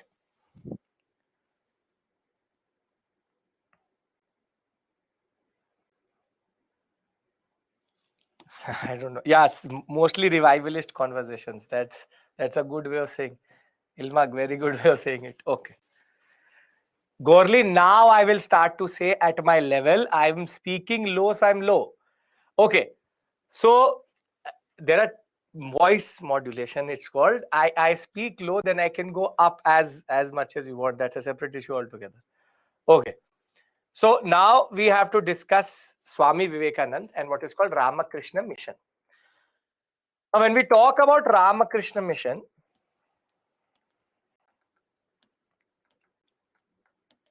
it's actually not named after Swami Vivekanand, but named after his teacher, Ramakrishna Paramhans. Now, there are two basic personalities here. Ramakrishna Paramhans, and the other is Swami Vivekananda. Now, please listen to me, the concept of Ramakrishna Mission and why Swami Vivekananda still remains one of the most important and generally considered the most relevant vis-a-vis our preparation. So, first and foremost point is Ramakrishna Paramhans was a very interesting personality vis-a-vis how he thought salvation or what is called moksha, or how can you get ritualistic merit, punya. And Ramakrishna Paramhans, who was the teacher of Swami Vivekananda, argued that the service to people is service to God. That the only way you can get God's attention and God's merit is via doing service to people. And it's a very relevant concept till today. He argues that if you and me have the competence to change the life of someone, and if we don't, then we should technically be reprimanded or we should be ashamed of ourselves.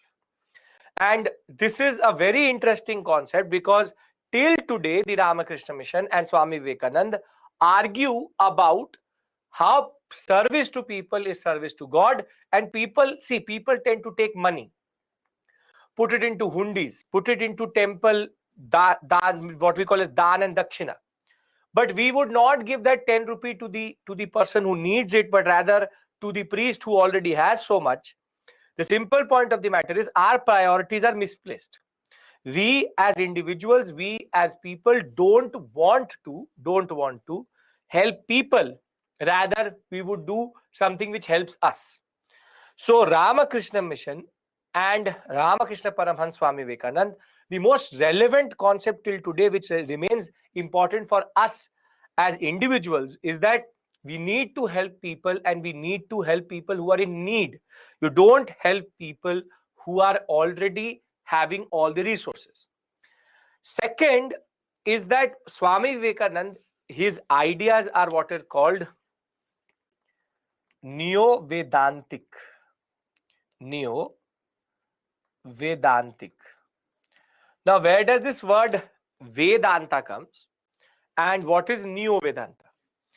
So, see, there are different books in the Vedic corpus. So you have the concept of Rig Ved, Yajur Ved, Sam Ved, Atharv Ved. Thereafter, there are other books also called Samhita, Aranyaka, Brahmana. But the last book of the whole Vedic corpus are the Upanishads. And the Upanishads are called Vedanta. Vedo ka ant, Vedant. Ved, ant, Vedant. So it literally means the last book of Ved is Vedant. So Vedant or Vedantic philosophy is basically Upanishadic philosophy. And Neo means new.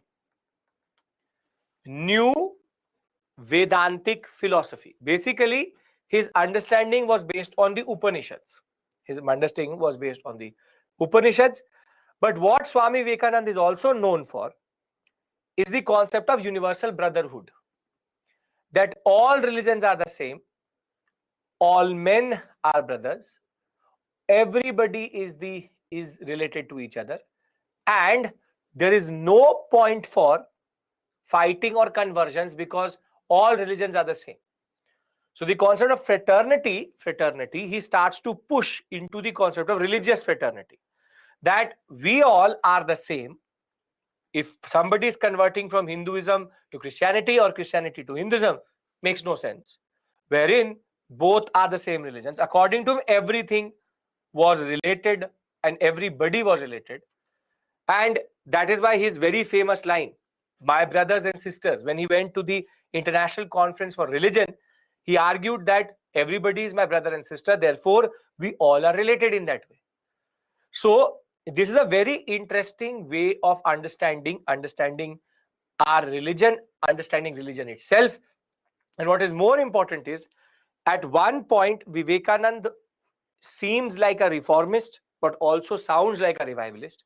And he tends to blur these lines because he also talks about going to our own newish, what we call as original form of Upanishadic thought, but also talks about Western education. So he has sometimes been interpreted as a revivalist, but a reformist, but we consider him as reformist generally because his agenda was not to go back to Vedas itself, but rather was to go forward using the Vedas, which is Neo-Vedantic philosophy. So what I've given you is, here are basic three concepts. Ramakrishna Paramhans, service to people is service to God. Second, Ramakrishna Mission, opened by Swami Vivekananda so as to take this concept forward.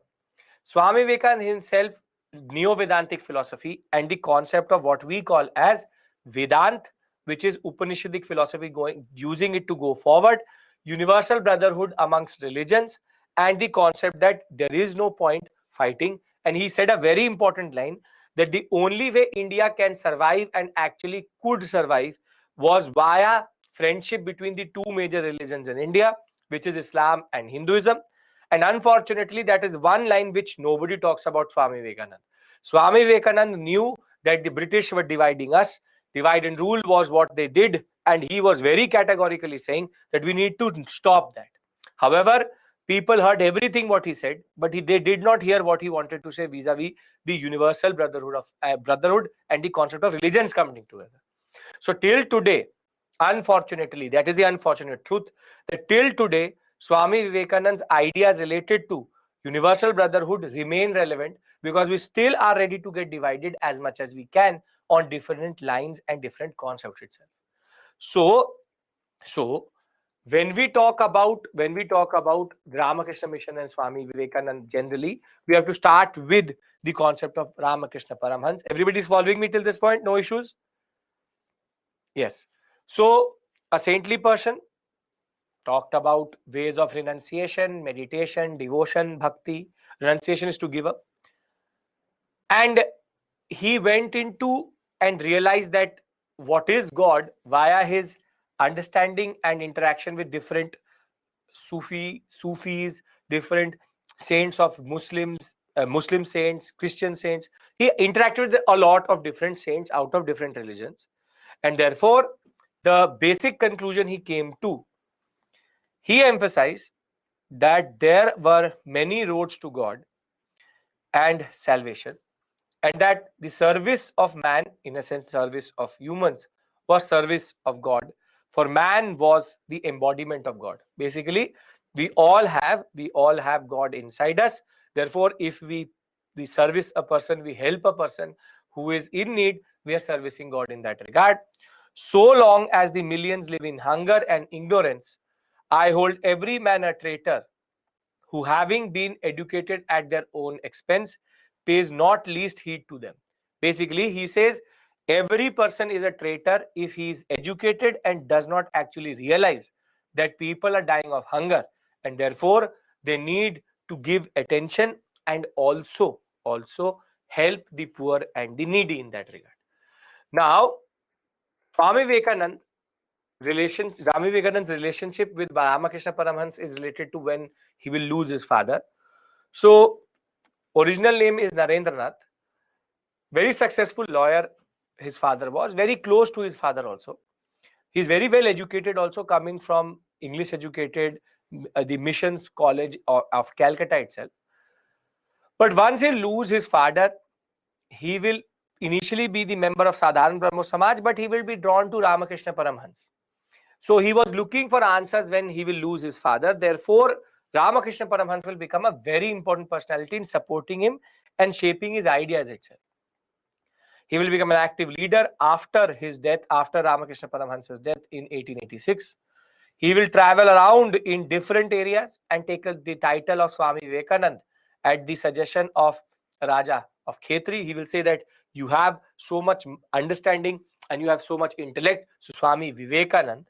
And therefore, he will spread this message of Neo-Vedanta and Ramakrishna Paramhans in 1893 in what is called the Chicago Conference of World Conference on Religions. And he will stay there till 1897. When he will come back, he will establish the Ramakrishna Mission itself.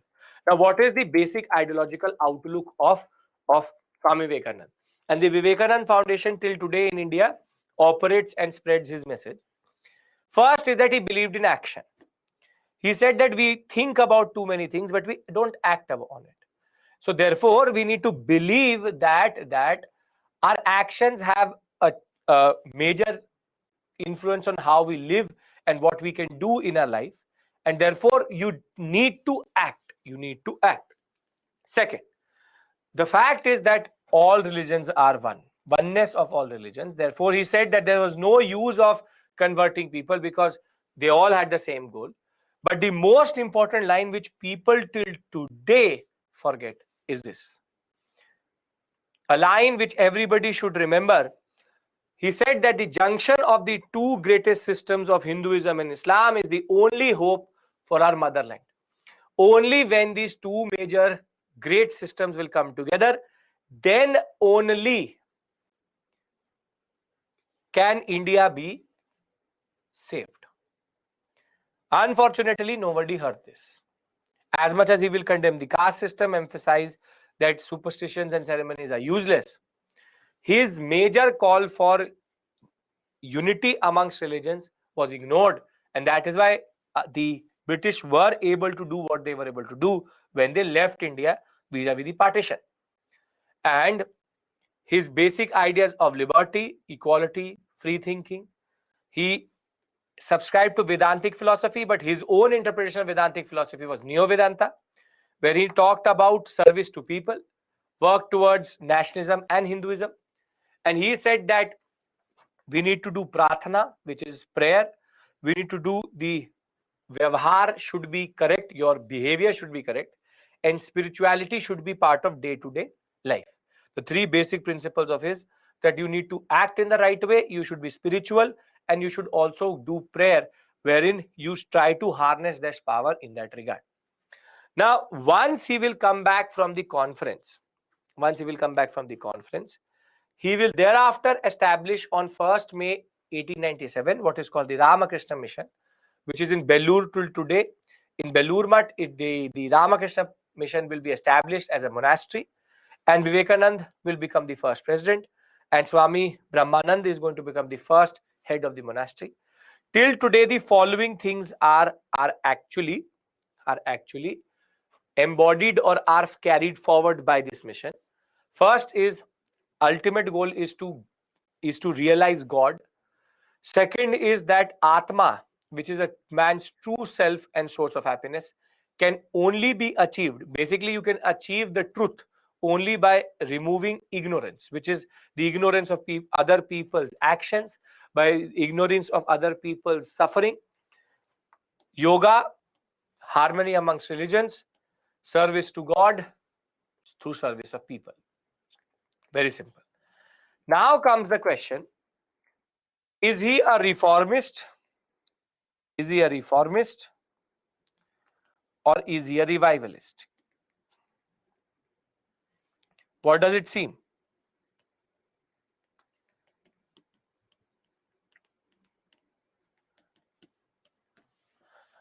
Yes, the answer to this question is both. Wherein, at one point of time, he sounds like a reformist, wherein he's trying to talk about going forward. But he's also talking about a revivalist, because within that, he's talking about prayer, Hindu rituals, and revival of Vedantic practices. But he's a reformist because he talks about modern education. He talks about brotherhood. He talks about reforming rituals. So if you will ever go to, for example, Belur Mutt, if you'll ever get introduced to his ideas, he reflects both the ideas at one point of time. So it's not very straightforward.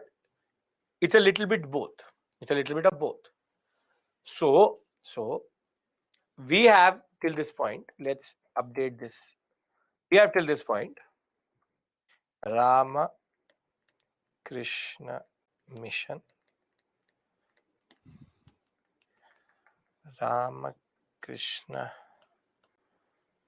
Paramhansa,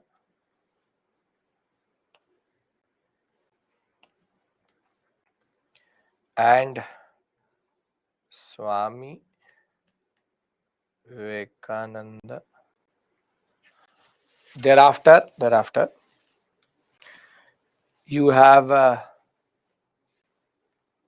Neo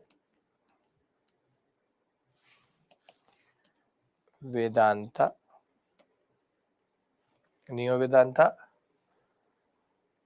service to people for God, and universal brotherhood or oneness. Dates are not important, Alisa, if there's a specific question which we don't get, but not important for UPSC generally. Okay. Now, will this point any issue? No issue. Great. Now we have small organizations which you generally need to know.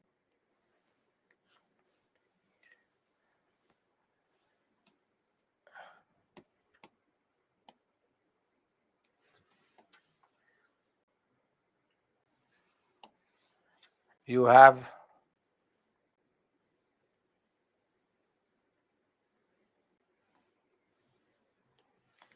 the Deva Samaj. Deva Samaj.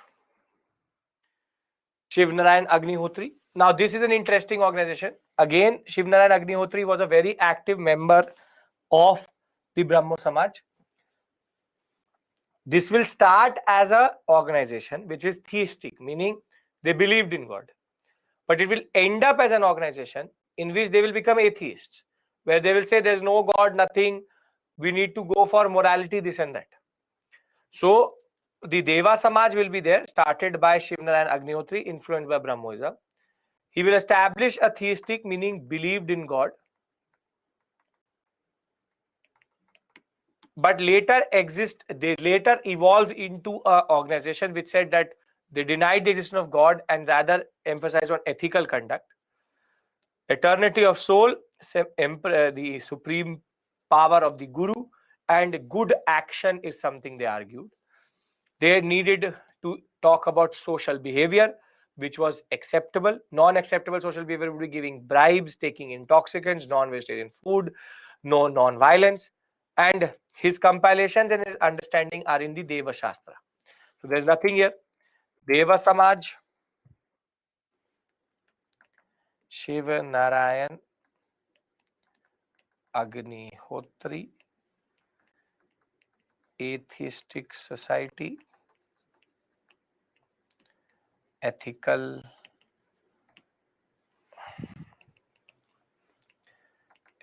Conduct, Deva Shastra.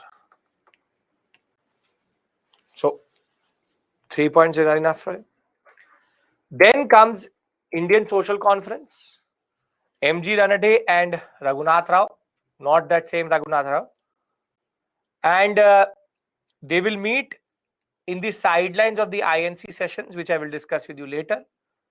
And they will again talk about socio-economic reforms and advocate intercaste marriages and oppose polygamy. So standard theme.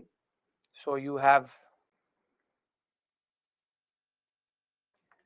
Indian Social Conference, M.G. Ranade and Raghunath Rao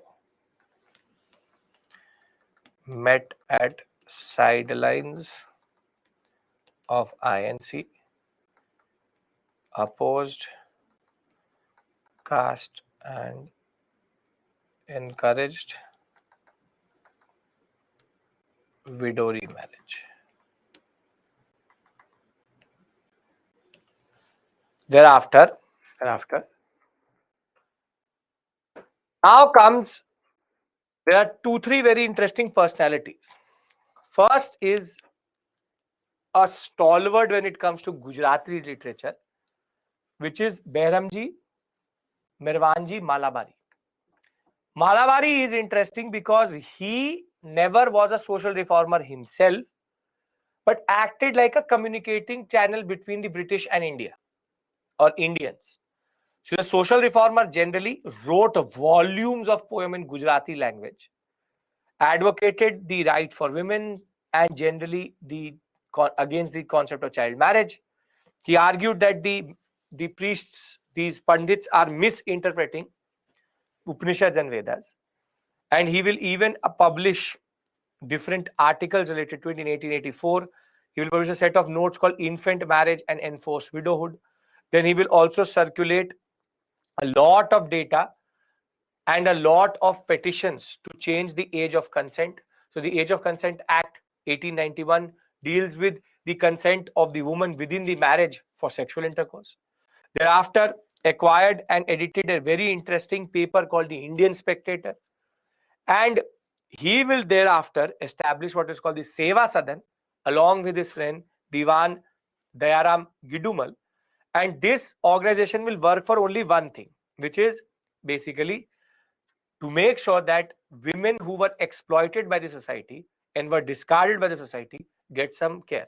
This is one person, Behramji Mervanji Malabari is one person.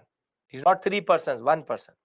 So you have the Seva Sadan,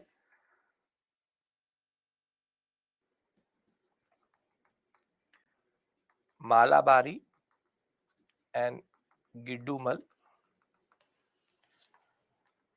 women who had been exploited and discarded by society, help them. What do you mean by sidelines? Meaning that the INC used to happen and they used to meet after the INC was over. Before they used to go back home, they used to meet in the sidelines. That is the irony, Sneha, that there are no women in this whole list except for one, Pandita Ramabai. That concept I will discuss with you very soon. Thereafter, you have Gopal Hari Deshmukh, very interesting personality, also called as Lokhitwadi. He is a very interesting writer. He's a very interesting writer, wherein he talks about how Hindu orthodoxy and how Hindus or Hindu Pandits were misinterpreting our religion. He talked about equality of religions generally, advocated reorganization of Indian society based on the principles of secularism and humanism, which is human values being important. If religion does not sanction social reform, then change religion. He was born as a Chitpavan Brahmin into a Maharashtra family. Pune English Medical School, Pune English Medium School he studied from. And he was a champion of social reform, wrote extensively. And that is why his pen name, Lok Hit Wadi, the one who works for the betterment of people. He had a weekly called Hitechu, thereafter periodical Gyan Prakash, Indu Prakash, Lokhitwadi. He will even write a major set of letters, hundreds of letters, called the Shatparen, written between these 2 years, 48 to 50, published in Prabhakar, a very important Marathi weekly. And these letters were to basically highlight the need for reform in Indian society generally. So here we will do what we will do is that we will not add the name but his organization. So you have Gopal Hari Deshmukh, also called Lok Hitwadi. His names of books: Hitechu, Gyan Prakash, Indu Prakash. There are lots of names. I told you before we started only that there will be names. That is the basic problem here. Now,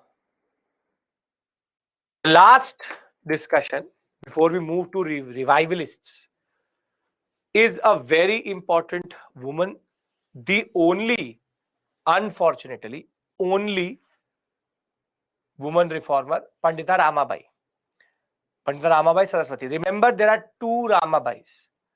One is Ramabai Ranade. She is the wife of of M.G. Ranade. And you have Pandita Ramabai Saraswati, and she is separate. So, born into Chitpavan Brahmin family, will lose her parents at a very young age. Thereafter, even when she will get married, she will lose her husband at a very young age in that regard, and she will rather be an independent woman thereafter. She was known to recite Sanskrit scriptures, so that is why the name Ramabai Saraswati, that she was a social reformer and talked about education for women. But she was given this concept, this has been repeated twice. It was given as this title, Saraswati was given at the Calcutta University for her contribution in reading out Sanskrit scriptures by heart. She remembered each and everything by heart. Will start the Arya Mahila Samaj so as to propagate women's education and stop child marriage. And later she will also help Ramabai Ranade set up what is called the Seva Sadan and help the people. Rather, she was associated with the Seva Sadan, which was already under Malabari, and she will get associated to help the women who had been discarded and had been removed to the society. So again, last, and this ends this section. Arya Mahila Samaj, Pandita Ramabai Saraswati, Women's Education and Child Marriage. Right? Thereafter, Servants of Indian Society, Gopal Krishna Gokhale, 1905. He was the president. Now he is not talking about social reform, but rather constitutional means to make people interested in service to the nation. So it was not about religious spirit, but it was also about selfless work. He will be important in opening a lot of primary schools, hostel for tribal boys, ashram type schools, campaign against, or rather for promotion of education, sanitation, healthcare, against untouchability, alcoholism, poverty, oppression of women. He will stay away mostly from the political activities of the INC, but he was related, yes, the political guru of Gandhi in that regard. And last, Social Service League, N.M. Joshi, again a follower of Gokhale in Bombay. Thereafter, he will also talk about schools, libraries, reading schools, nurseries, cooperative societies, and it will be about making the slum dwellers, the downtrodden, come up. And he was also the one personality who was associated with the All India Trade Union. We'll discuss that, the AITUC in 1920. But their orientation is a little bit different. Their orientation is not based on social reform, but is now about national service in that regard. So there are two service-based organizations, and then we go to revivalists. So just add these two. We have Servants of India Society, Social Service League. I'll add it here only just to complete it. Servants of India Society, and the other one was what? Social Service League. Social Service League.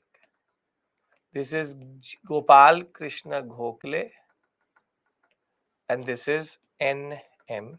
Joshi. And I think you can add the rest. Now, very simply, for a lot of you who will say so much, 1, 2, 3, 4, 5, 6, 6, 7, 8, 9, 10. And this is only one organization, only 10. 1, 2, 3, 4, 5. Total, there are 15 names. I think you can remember them for the examination. So anybody who says I am not giving you more than nothing too much. And remember, this is the only area where there is quite a lot. Mind map, see, Rashmi, there is no mind map. That is, table is the mind map. Very simply, there are technically 11, but technically 15. I hope that you will be able to make very beautiful tables using your creativity, and I have already made the table for 15. Now whatever comes hereafter, you will make it yourself, but I would like to see them. If you can make it, email me, no issues at all. Simple point of the matter is, make it for sure. Make it for sure. What about Jyotiba Phule? Phule goes into depressed class reform, not in this area. So don't think I've not forgot him. We will discuss everything in their place. Tables are the only efficient way to learn this, condense the data, and basically move on. What type of questions can come from this area, Mona Lisa? Very simple. Organization founder, match the following. The concept of a mains question wherein what is the reason for the social justice reform movement that is not related to these organizations. They can ask you a question on RSM, on the concept of Ramakrishna Mission, or on Brahmo Samaj, where there is a lot of detail generally. Right? Okay. Are these notes enough? Yes, they are. Are these tables enough? Yes, they are. There is no end to this, but we have done all the 11, 12 which are important for the examination. Right? Okay. Sequence is very unlikely. Sequence is very, very unlikely. Right. Vishwajit, I will not make tables here on. So you have to make the tables after this point. Now, we've discussed the reformers. And we'll discuss this very simple, very interesting issue related to women, because one of you actually pointed out a very important concept, wherein that why is that there are no women reformers? And the unfortunate truth with regards to that was that though everybody was talking about women, but nobody wanted to make women part of this process. This is the inherent conservatism of the reform and social reform movement in India generally. There cannot be one basic question on any one of them. No, it's not a school. They will not ask you write a short note on the Brahmo Samaj. I will show you a question very soon. It was a mixture of two, Young Bengal movement and Brahmo Samaj, but it was 3-part question. So don't think they will say write a short note on Raja Ram Mohan Roy. That is not the type of questions UPSC asks. Okay. Right, you're getting my point. Can I move on? I will talk about women's issues. Why are they no? There's a very interesting concept by Lata Mani. I will discuss that with you. But let's just do revivalist is only RS Samaj, 2-3 organizations are there only. Okay. Now, revivalists want the same thing. Everybody's ready. Can I start? I know there's a lot of questions in your mind. Make the table. Automatically, everything will be clear. Don't worry in that regard. Okay. Now,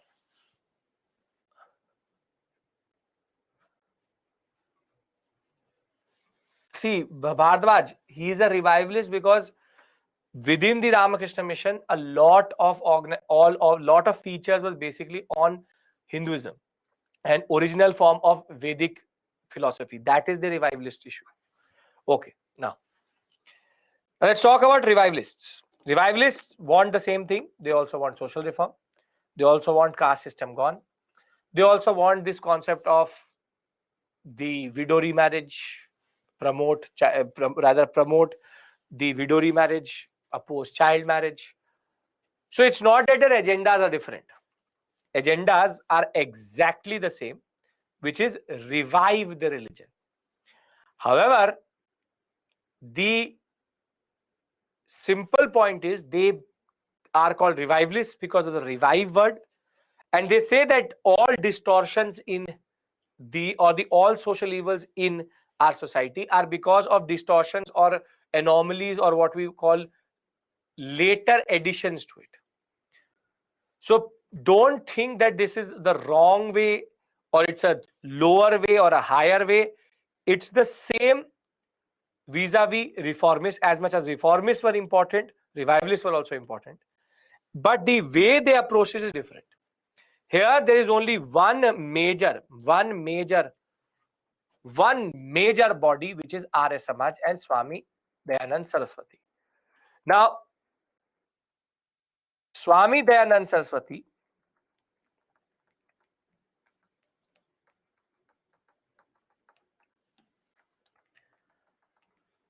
he is an interesting personality because at a very young age, from a very, very young age, he actually gave up his family, started to roam around with the monks and saints. He will then join what are called the Saraswati Dandis. So if you've ever been to Kumbh Mela or if you've ever been to a river or any, if you've ever known about the Sant tradition in India, you would know that there are monks, there are Dandis. So Dandi Maharaj, these are people, these are monks who move around and practice different levels of austerity, of renunciation, different types of methods. So he actually joined the Saraswati Dandis, and therein he got the name Dayananda. Dayanand Saraswati, his main concept was that we need to revive Hinduism, and his major call was go back to the Vedas. His concept was that our religion has from time to time got innovated, got added with a lot of new additions over a period of time. And therefore, we need to go back to the original true form of religion, which is the Vedic philosophy. And very simply, the concept was, Francis will, I'll answer this in the end, not right now, in the end. The concept is very simple, that he does not say, I need to reform. He says, we need to go back. And that is why he's called the revivalist. Now, further, the most important organization he will start in Bombay, which will embody his idea, which is called the Arya Samaj. The Arya Samaj agenda is going to be always be the same, which is the concept of what we call as monoism, widow remarriage, child marriage. But what actually is the legacy of Dayanand Saraswati Arya Samaj is what happens after his death, and what Lala Hansraj does is called the Dayanand Anglo-Vedic Trust and the DAV schools, which till today are considered one of the most sought after and very, very good schools for both holistic, what we call as spiritual and Western education. So the DAV schools, the DAV Trust, the Dayanand Anglo-Vedic. So Anglo-Vedic, wherein it's both a mixture of education at the Western level, plus the Vedic practices of spirituality and ethical conduct, bringing in these two things together to create a trust and a whole plethora of schools, which today are one of the biggest network of schools in that regard. Some of you may be out of DAV, but DAV still today is the living legacy of what Swami Dayanand Saraswati did.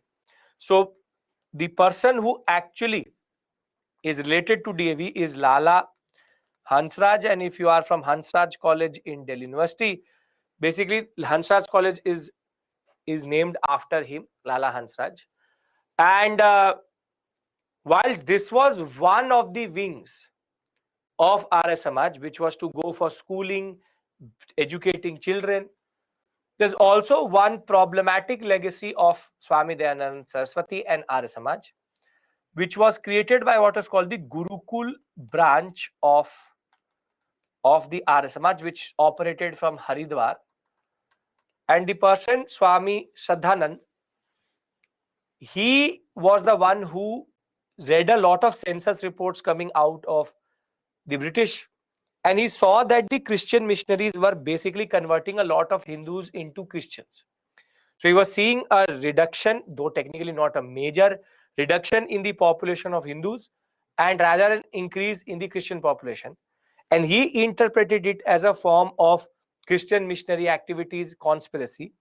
So he rather introduced the concept, which still today is considered one of the reasons why in Punjab, Haryana, and generally the northern sector, communalistic undertones came in, which is called the Shuddhi movement. In the Shuddhi movement and Shuddhi Sabha, what used to happen was that he gave them a chance, the people who had converted to Christianity, to reconvert back to Hinduism. So the Shuddhi movement was about anybody who has left the fold of Hinduism can come back to Hinduism via the Shuddhi movement. This will create a lot of tensions. We will discuss this later vis-a-vis how the Sikh politics and the general politics was operating in the Punjab, Haryana, and as Delhi sector. But there are two basic legacies of the Arya Samaj. One, the DAV schools, which till today are considered very important. And the other, the Gurukul branch, Haridwar branch, which started the Shuddhi movement, which is considered one of the reasons for communistic undertones coming in the Indian politics and generally in the social justice reform movement section. So remember these basic things: DAV, Swami Dayanand Saraswati, Gurukul branch, Haridwar, Bombay, Arya Samaj, Shuddhi movement. These are the ones which are related to him. Let's try to read it out and let's reinforce this. So he is born in the princely state of Morvi in Tankara. fled his home at a very early age and started to become a wandering mendicant. Mendicant basically is again a saint. He will thereafter join the Saraswati Dandis and took the name Dayanand. And he will be a disciple of Swami Vrajanand and receive education again in Vedanta, again in Upanishads. He will say that we need to purify Hinduism and revive its from its degenerate form. And basic slogan is go back to the Vedas. Thereafter, the ideological outlook is very, very simple. Rejected the Puranas, polytheism, idol worship, role of priests, pilgrimage, rituals. Did not believe in Maya, Moksha, Niyati. Maya being the illusion which is around you, the materialism which you see. Moksha being you getting salvation, you getting mukti. Niyati meaning destiny. Thereafter, favored Western education and was the first to use the word Swaraj, which is self-rule. Thereafter, he will travel the Gujarat and Bombay sector and in 1875 establish the Arya Samaj, the noble society called the Bombay Arya Samaj. Now, tell me one thing, his ideological outlook, is it something different from what the reformists are talking about?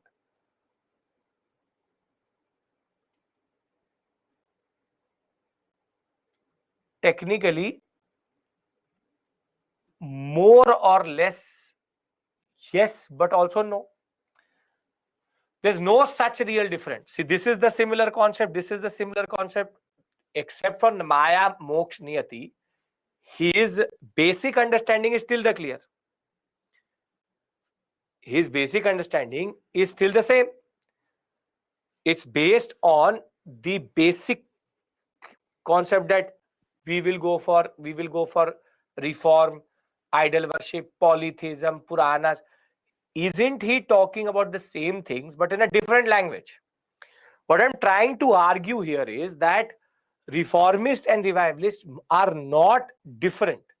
They all are giving the same basic arguments, but they're based on different pathways.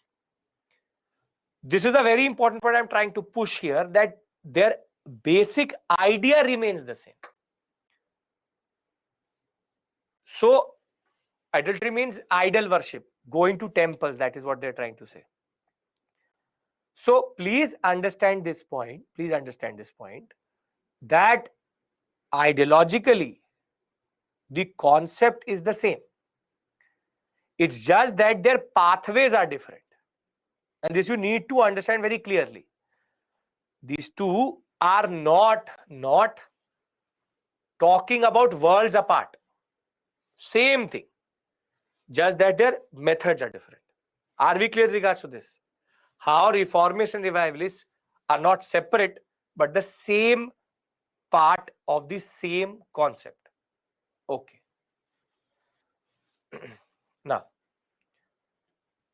what was the general contribution of the Arya Samaj? It opposed caste system. It gave a frontal attack on caste untouchability, Hindu orthodoxy, encouraged intercaste marriages, widow remarriage, and all his ideas were actually embodied in a very important book called the Satyarth Prakash.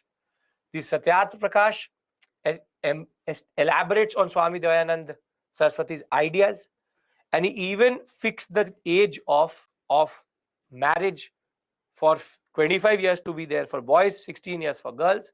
So he was talking about the same standard things, same coin, two aspects of it. Simply, these are not anything new vis-a-vis the reformist agenda which was already there. Now, after his death, the first legacy is going to be the Lahore Arya Samaj will establish in 1883 a small institution which is later going to become a school, for which Lala Hansraj in 1885 will even say that he will become the principal without taking anything as pay. And on 1st June 1886, the Dayanand Anglo-Vedic Trust and Management Society will be established, which will then operate what are called DAV schools. Within the first month itself, 550 students will join. It will then get affiliated with the Punjab University. It will have the same curriculum as government-run English schools, but a very interesting aspect about it is it had no governmental support, took no money from the British, and no person involved in the faculty was an Englishman. All of them were Indians. Very simply, it gave only employment to Indians, not to Englishmen. Which in itself is a very, very interesting and important aspect. Thereafter, from 1902, the second legacy of the Arya Samaj is going to develop, which is Swami Shraddhananda. He will start to read the census reports and see a declining population of Hindus. Christian missionaries' success in converting the lower caste, lower varnas, and generally the Hindus. Thereafter, he will start what are called Arya Samaj individual reconversions, and this will in turn established by the 1896 informal concept will become formalized into Shuddhi Sabha and what we call as the Shuddhi movement. The Shuddhi movement. So when we talk about the DAV, when we talk about Arya Samaj has three things which you need to remember. First is related to DAV, second is related to Shuddhi movement, and thereafter Satyarth Prakash and Swami Dayanand Saraswati himself. Can you remember these three basic aspects? Again, nobody is asking you a specialized question, but generally the three basic aspects or legacies of Arya Samaj. Hereafter, there's one organization which is actually linked to the Arya Samaj Shuddhi movement, which is called Jat Pat Todak Mandal. So Jat Pat Todak Mandal basically is assimilating these reconverted people, and most of the members of this organization were the Shuddhi reconverts. And Bhai Paramanand worked very closely with Swami Shraddhanand to basically create an organization which could rehabilitate everybody back to where they were. Now, very simply, Jat Pat Todak Mandal and Dayanand Saraswati's Arya Samaj later period will work in tandem.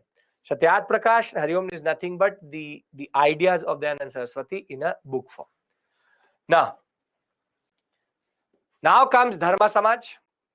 Dharma Samaj, Radhakant Deb, 1830. This was in opposition to Brahmo Samaj. So if Brahmo Samaj said east, they will say west. If Brahmo Samaj said north, he will say south. So very simply, the contribution of this Dharma Samaj is nothing but they oppose the introduction of Indian English culture. Though it supported Western education and education for women, the biggest contradiction of their existence was that when Brahmo Samaj said abolish sati, he said no, don't abolish sati. So his basic contribution is to contradict Raja Ram Mohan Roy, Radhakant Dev, and Dharma Samaj, nothing more, nothing less. So with this we basically finish what we call as women's reform and revivalism.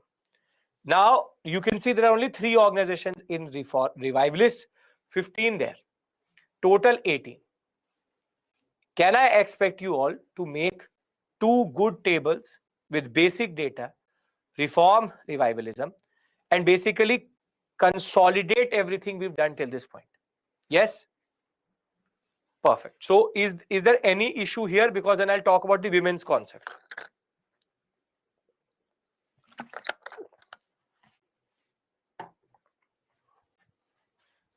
No issues, very good. Now, anybody has anything which they want to get off their chest? Come on, tell me. Annie Besant will discuss Theosophical Amrit when we'll talk about Home Rule League. This is not that important.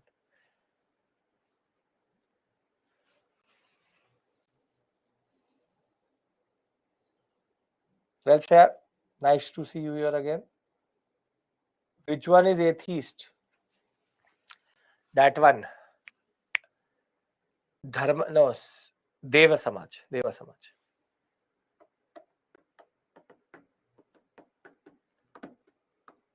Dundies are not based on pilgrimages. Okay. Can I talk about the limitations of this? Learning strategy is nothing but make the tables, learn it. Nothing more. Okay.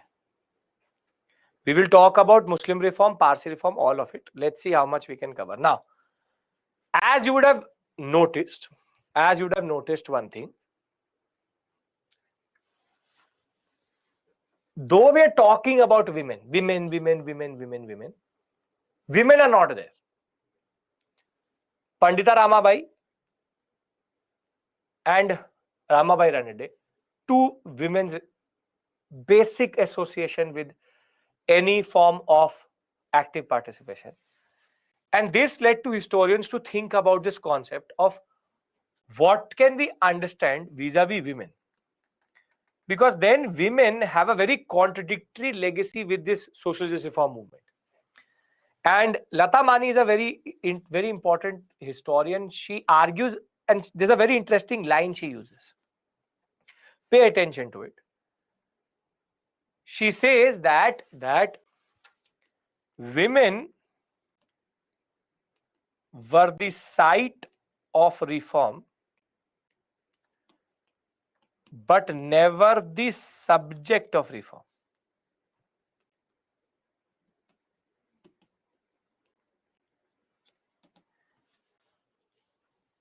Wherein they were the ones, child marriage, widow remarriage, education. You are the site of reform, but you were never seen or you were never made a subject of reform. Wherein they were never given the role that, okay, you take the power and you reform yourself.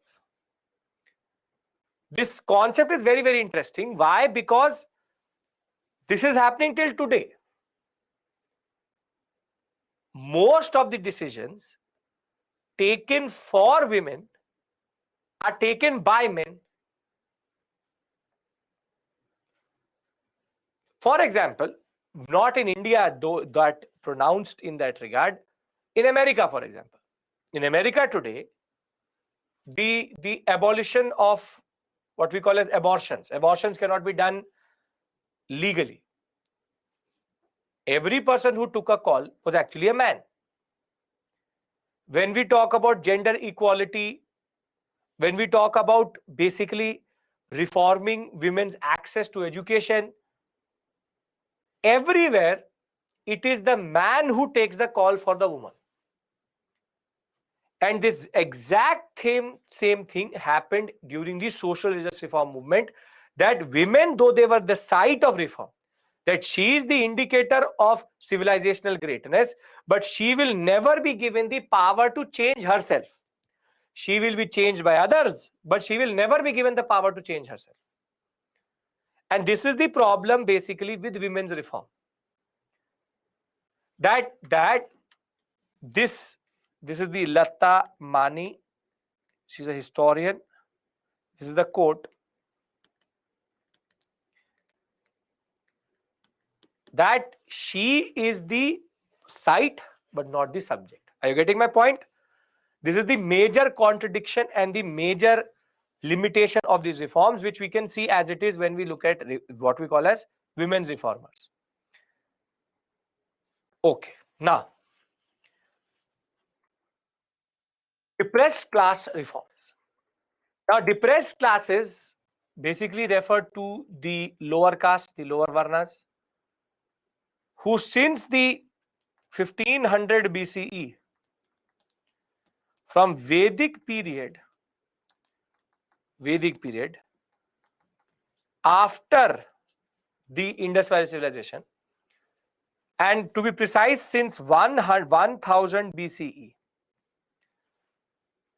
for 3,000 years they had been dominated, exploited, given the second position in society. So they were exploited, they were discriminated against, social exclusion,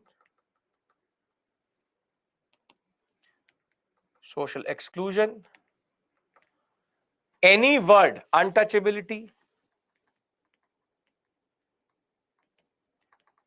no temple entry,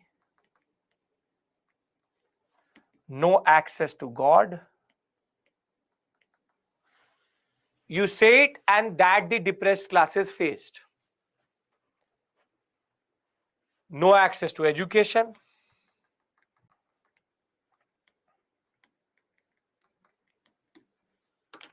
This was the other side of the Hinduistic society, which did not allow a majority of people to get associated or even get any form of rights and privileges within society. And depressed classes, we will discuss two aspects. We'll discuss rather the initial period, Jyotiba Phule, Savitribai Phule. We'll discuss Sri Narayan Guru. But temple entry movement, Vaikom Satyagraha, and the concept of temple entry, we'll discuss it vis-a-vis in the CDM, civil disobedience, because here it goes out of sync. I've tried it, but it makes no sense here. So though it is there in the PPT, we'll discuss it properly when we'll talk about civil disobedience, because you don't know what civil disobedience actually is. So it makes no sense here. But here, there are 2-3 very important personalities who became pioneers of depressed class reform. The first such personality was Jyotiba Phule. And his journey is quite interesting. Studied through English education in a mission school. His life-changing moment came when he was thrown out of one of his friends' marriage because of his caste and his lower caste Varna status. Thereafter, he will extensively read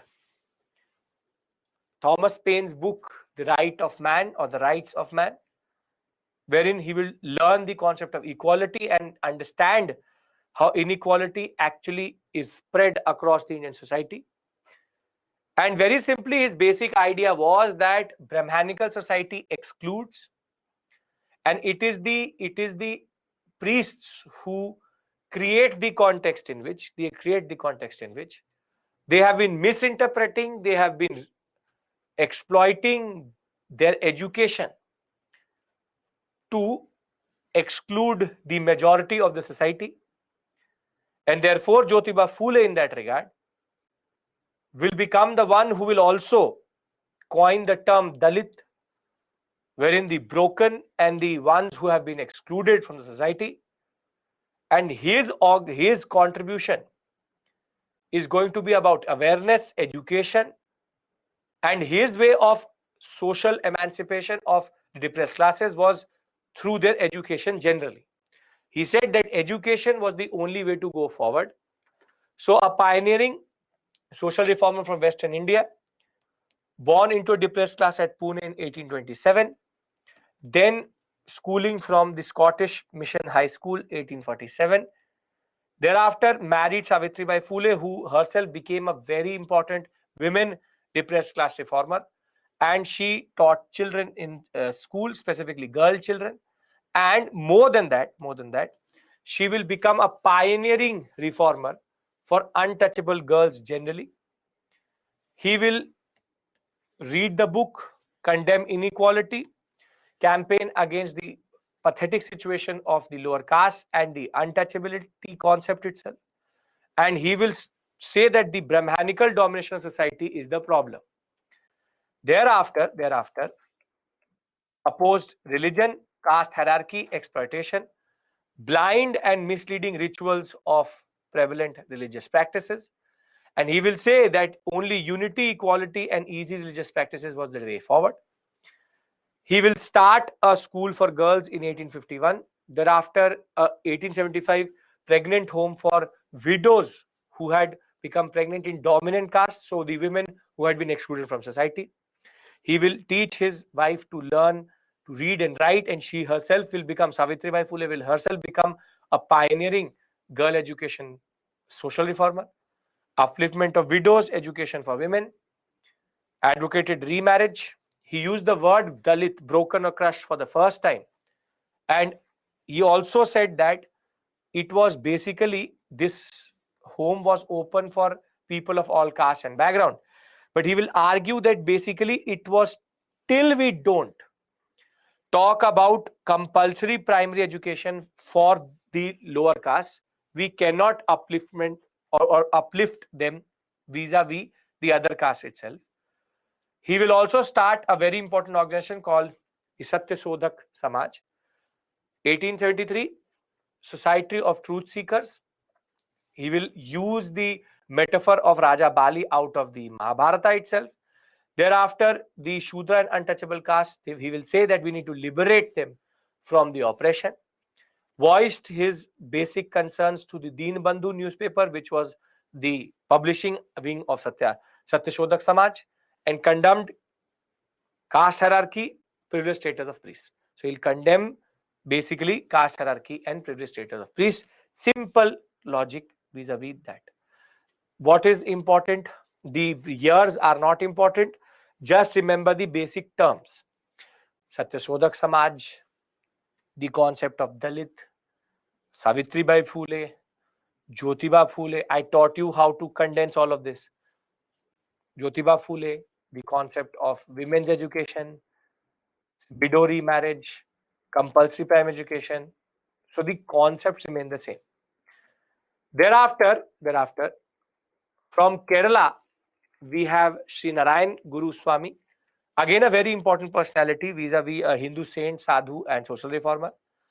Comes from a very important community, the Izava community of caste of Kerala. And in Kerala at this point of time, the lower caste based, hierarchy based model was very, very brutal in that regard. And Gurudevan, as he was called, will lead the reform movement in Kerala against casteism. But the most important,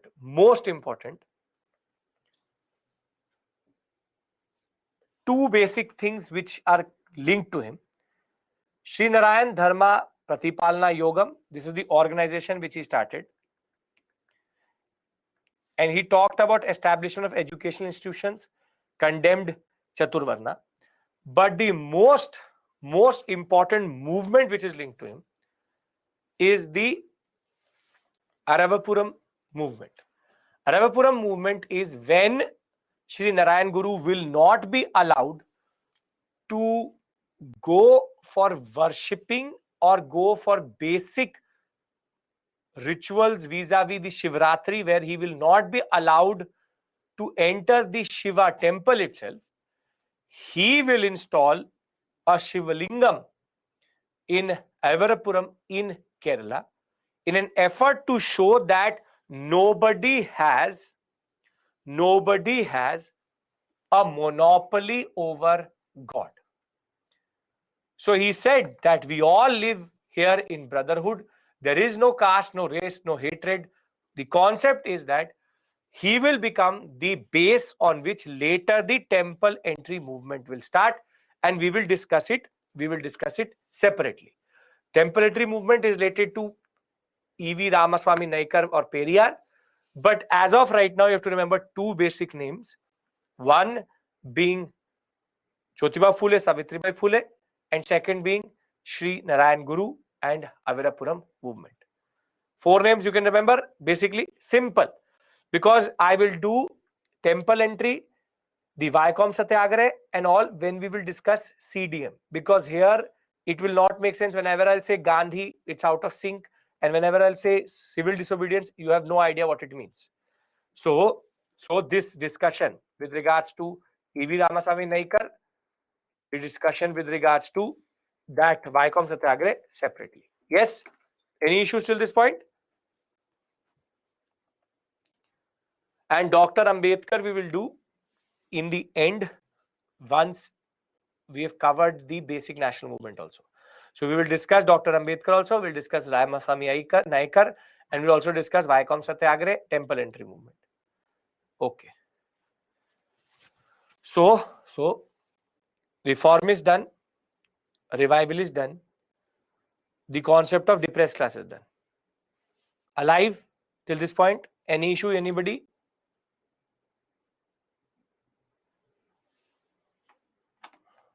No issue?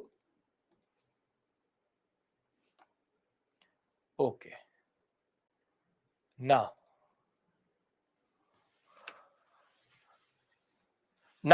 we change the religions.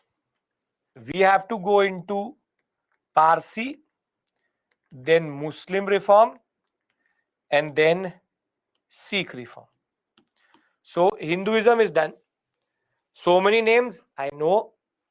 Put them into a table. Learn one each day. If you will learn it for 365 days, you will remember all of them. Don't worry. I know there are a lot of names that I've told you. Have to take the pain here to gain what we have to gain. So we can't do anything about this generally. Okay. Now comes the Parsi reform. And fortunately for us, it is only one organization. So Parsis basically are Zoroastrian religion, come from the Central Asian sector. Totally new religion itself, and one of the most towering figures in Indian history, Dadabhai Naoroji, was a Parsi. And the organization is called the Rehnuman Mazyadan Sabha, or the Religious Reform Association. Don't have to remember it. RMS, remember it. Remember Rehnuman, as soon as you see it, it is Parsi. Very different, important organization for the Parsis generally. Important people associated with it: Naroji, Furunji, Sarabji, Shapurji, Bengali, K.N. Kama, and Dadabhai Naoroji. What did they talk about? They wanted to reform the Zoroastrian religion, Parsi Law Association, because they wanted to give legal status to women and uniform laws of inheritance and marriage within Parsi. So it was again women reform. The only thing you need to remember here is Dadabhai Naoroji, Rehnuman Mazyadan Sabha, and their newspaper called Rash Goftar.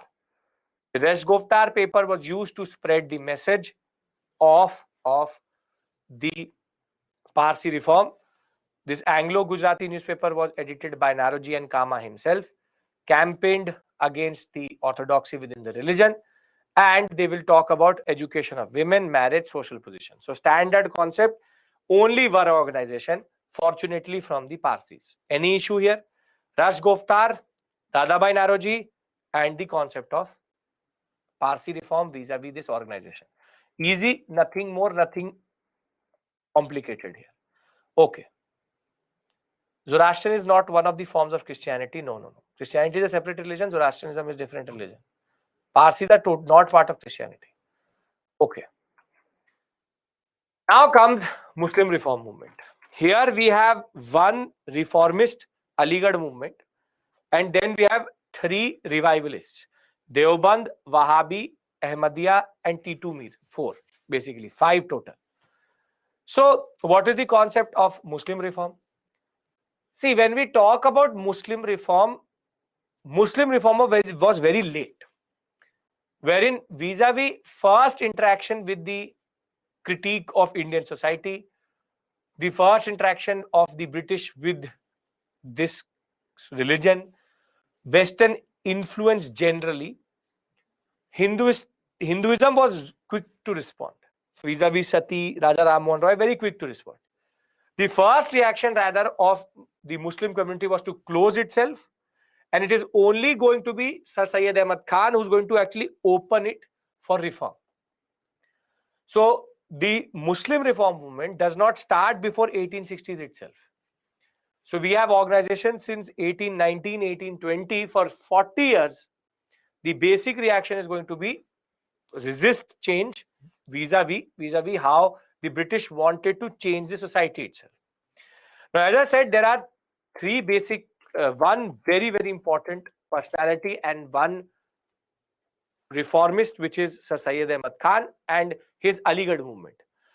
So, Sir Syed Ahmad Khan basically and his Aligarh movement, which was started as a response to how Islam needed to change in India. His basic idea was only one thing, which is education. Education is the only way to go forward, and it was the only way to take Islam in India forward. So, started Aligarh movement. Modern scientific thought should be reconciled by, and that was his whole endeavor, to reconcile it with Islam. This he did for the first time by declaring that the Quran alone was the authoritative text and there was no other text which was important. However, he argued that Muslim women should be given political and economic rights. He's a reformist. As you will see, he's a reformist. He will set up the Mohammedan Anglo-Oriental College in 1875, which is today now called Aligarh Muslim University. AMU basically was established in 1875 by Sir Syed Ahmad Khan. But what is more important is that his followers today are going to be called the Aligarh School or the Aligarh Movement. Don't have to remember the name of his followers. He will propagate his ideas via the magazine called Tehzeeb ul Akhlaq, and he will oppose parda, polygamy, easy divorce, the concept of Muslims only going forward if they were educated. And that is the basic point. Modern education can only reform Islam itself. But he will also talk about loyalism towards the British. This was the major problem in the Aligarh movement, that it was pro-British. And I will tell you why it was pro-British once I will teach you 1857. Because generally in the mind of the British, 1857 was considered a Muslim conspiracy, which it wasn't. Because Bahadur Shah Zafar was involved, they said that it's a Muslim conspiracy. It wasn't. But the problem was that the Britishers took the Muslim community in the wrong way. Therefore, he tried to change that by being loyalists. So we'll talk about this issue again when we'll talk about 1857, that how Sir Syed Ahmad Khan played a very important role in making the British become pro-Muslim, or rather at least change their opinion towards the Muslim, that they are not fully anti-British. So it's a very interesting way in which they interact, and the first interaction of the British itself with this community was not good. So we'll talk about that. So what you need to remember: Aligarh Muslim University, Aligarh School, Aligarh Movement, Tehzeeb ul Akhlaq, the paper, Sir Syed Ahmad Khan. What is the way Islam goes forward in India? Come on. What is the way Islam goes forward in India?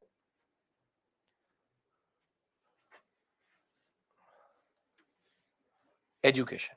Great. So if you can remember this point, your work is done. Thereafter, one of the greatest poets of modern India in that regard, Muhammad Iqbal, he is again a very contradictory personality, much like Sir Syed Ahmad Khan, because Sir Syed Ahmad Khan initially was pro-British, but he will become pro-British anti-Congress. And with the Iqbal, he will create the concept of the Muslim separate understanding vis-a-vis separate interest and communalism. So modern India, important poet. Why are we discussing him? Because Iqbal in that regard played an important role in creating a certain sense of understanding within this community. So his poetry influenced philosophically and religiously a young generation of Muslims as well as Hindus. Like Vivekanand emphasized on need on constant change, ceaseless activity. You should not be contented. You need to go forward. And he's a humanist, talks about human rights. But I have given you his name because from time to time you will find his name somewhere sprinkled. Iqbal is not linked to reformist or revivalist. It's just that he is related to the Aligarh movement. He is related to the Aligarh movement. A very important poet. He's not a reformist or revivalist, but he's generally an important thinker within Muslim reform agenda. Shruti, clear? So he's not there, he's not here, is in between. Okay. One organization is there which is reformist, which is Aligarh movement. Now come the revivalists. So what did Iqbal say? Status of prime virtue should be human action. Again, like Vivekanand, karma. Man should not submit to nature or its power, should control his own activities. Nothing is more sinful in the eyes of passive acceptance of things, so you should actively change it. Condemn ritualism, asceticism, argued meant for work. So he's again like like Vivekanand, very, very important personality, because he talks about how action can change the world and that action should be done. Now come the Wahhabi, Deoband and Ahmadiyya. Now Wahhabi, or what is called Waliullah movement, it's a very interesting concept. See, they are pure revivalists. They believe that the original Islam should be brought back. All Islamic practices over the years has got distorted because of innovations and changes. But imagine, who do they blame for distortion of Muslim religion or of Islam? Guess.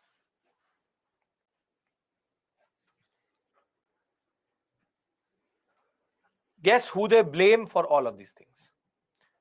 Very good, Pravasni. The British. The British. And literally, the Wahhabi movement will go after the British one after the other. So in 1857, they played a very important role in creating anti-British element. In 1857, they played a very important role. In 1870, the sedition law in India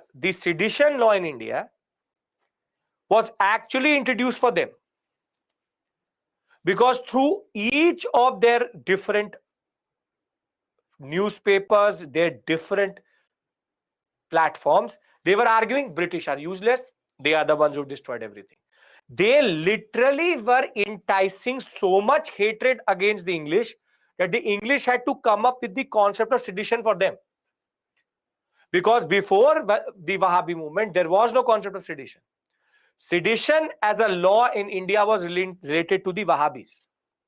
Because the Wahhabis used to write like anything about how we should literally cut the Britishers and throw them in the river. This is the level of hatred which they wanted to create against the British.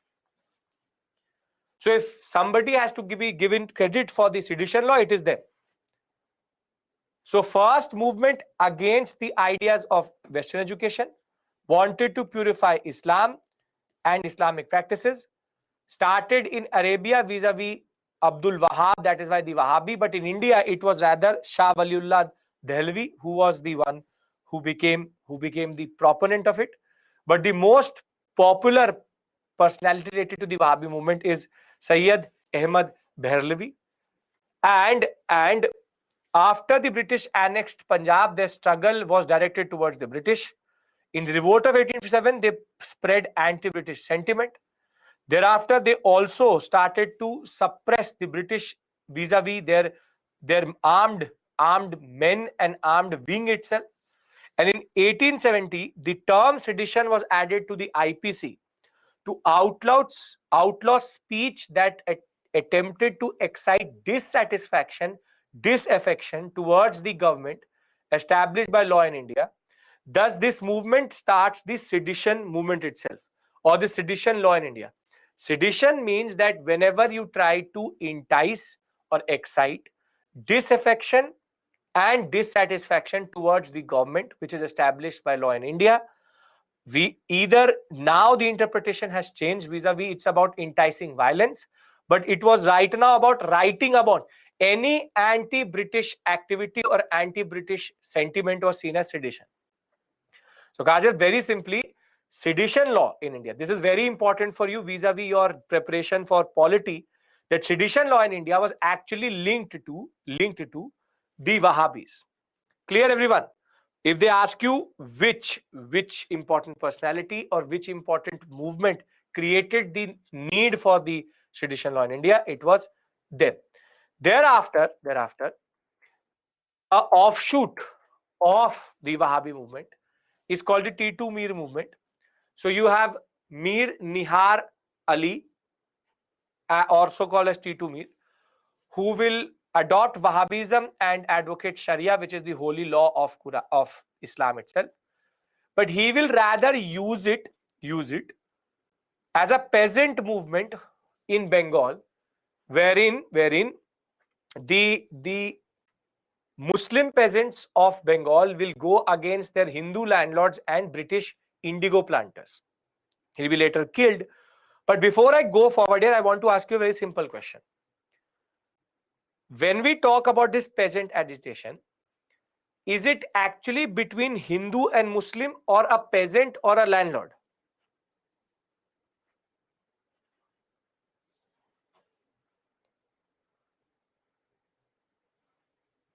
It's a peasant versus landlord issue.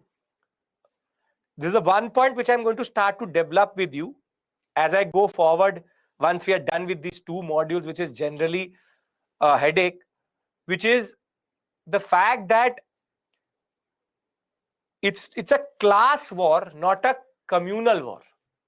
It's not, it's the irony or the coincidence is that the peasants were Muslim and the Hindus were landlords, but it's rather not this which matters, but what this matters.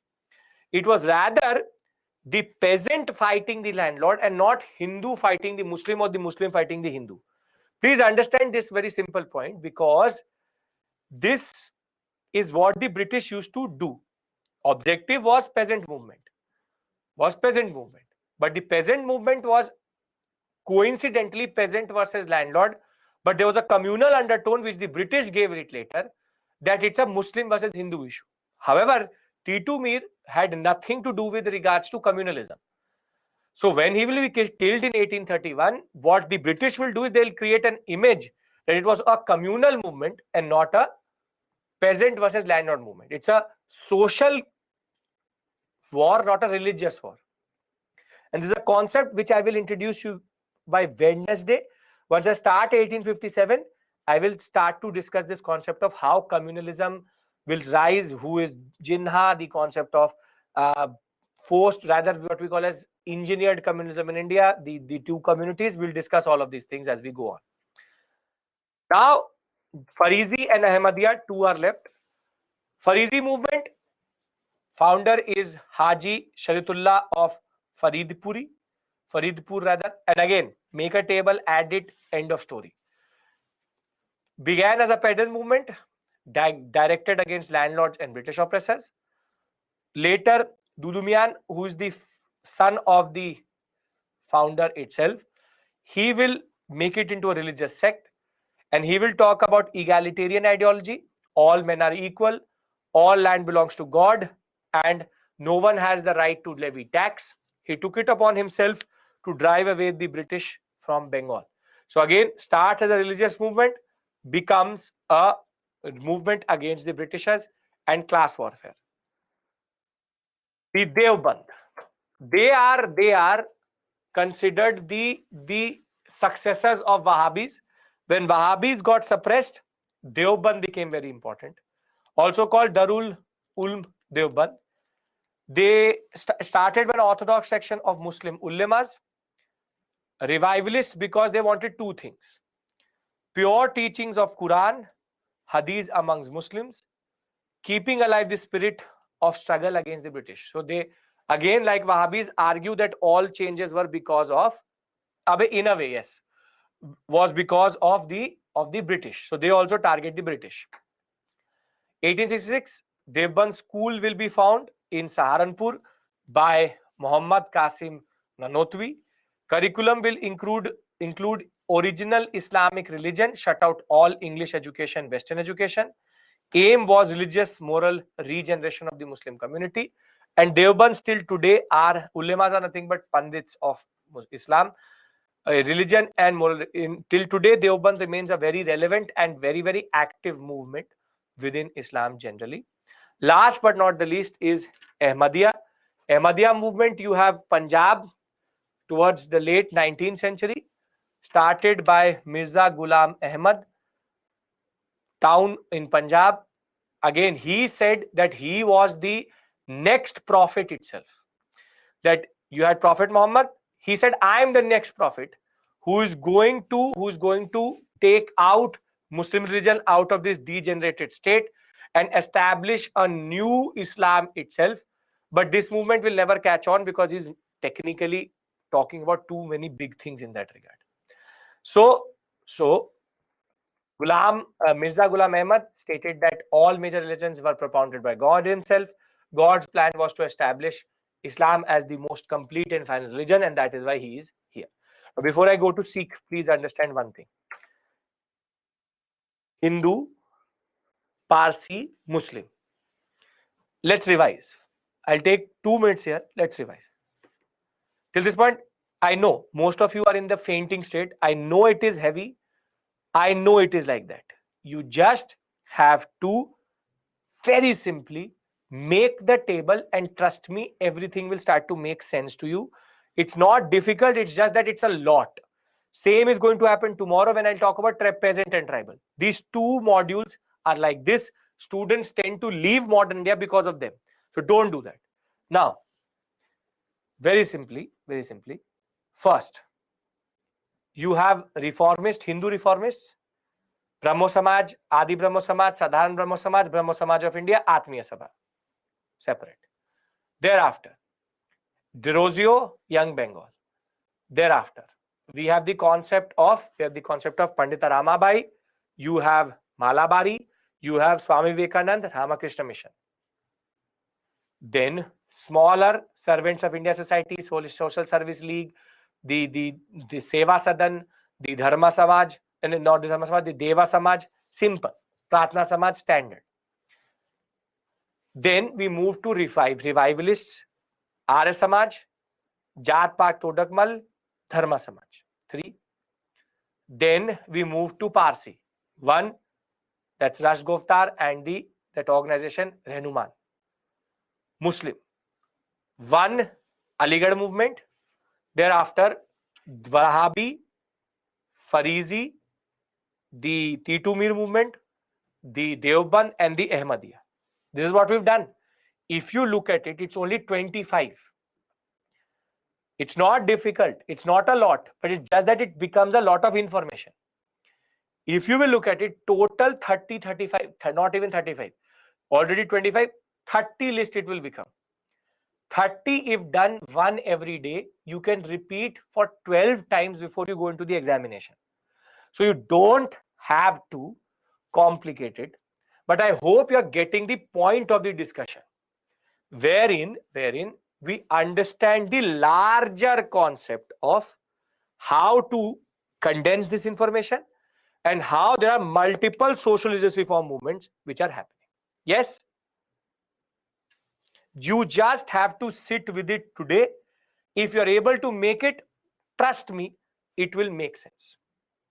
It will make sense. Okay? Now, I'll take this 10 minutes and finish this pain rather than taking it to tomorrow. Francis, I will take your question once I've stopped the discussion. You put the question again when I'll reach there. Right? If you remember at least 5 to 6 points, it is okay, Rashmi. It is more than perfect. Great. Thank you. Perfect. Okay. Now, Sikh movement. Let's just finish this here so that we can discuss tribal and peasant tomorrow. Sikh movement, again, 3 movements are here: Nirankari, Namdhari, Singh Sabha, and last is called the Akali movement. So the Sikh community in itself has its Guru Granth Sahib. It's a separate religion altogether. We already know that. We have the Khalsa, which protects it. We talked about Ranjit Singh. So Baba Dayal Das will actually emerge as a contemporary to Ranjit Singh, and his followers will condemn the actions of what we call as human gurus and worship of tombs and graves. Basically, the Nirankaris, as they're called, one formless God, till today they survive. Nirankaris actually argue that the worship of idols of human gurus, or even the first 10 gurus, if anybody is actually worshipping them, they condemn that basically rituals related to the 10 gurus should not be done, and the concept of Nirankari comes out of that. Nirankari means no form. Nirankari. And the most important contribution of Baba Dayal Das is basically the way Sikhs marry today, which is called Anand Karat, a joyous deed. It is a very simplified way of performing marriage, which happens in front of the Guru Granth Sahib, and the priest sings 4 relevant hymns out of the book, which in turn completes the marriage. Because marriage ceremonies in India are extremely elaborate, and it was elaborate in the Sikh community also. Nirankaris, which actually operate from Delhi itself, will change that they change that orientation, and the Anant Karat will become the standard practice. A lot of you would know, if you're from the community, you would know a very simple wedding happens in front of the Guru Granth Sahib itself. That concept was introduced by the Nirankaris and made popular by Baba Dayal Das initially. Thereafter, you have the Namdharis, or what is called the Kuka. This was in the news also. The Kuka movement related to Bhagavad Bhagat Jawaharmal and Baba Balak Singh. They are called Kuka because when they are in STC, when they're very happy, they have a very strong call, which is called the Kukkan, the Shirk, the Kukkan. That is why they call Kuka. And under Baba Ram Singh, they will start to become the proper social religious reform movement within Sikhism itself, attack all social evils, female infanticide, early marriage, barter of daughters in marriage. And he will make these simple and inexpensive Anand marriages very popular, and has now become a staple within the Sikh community generally.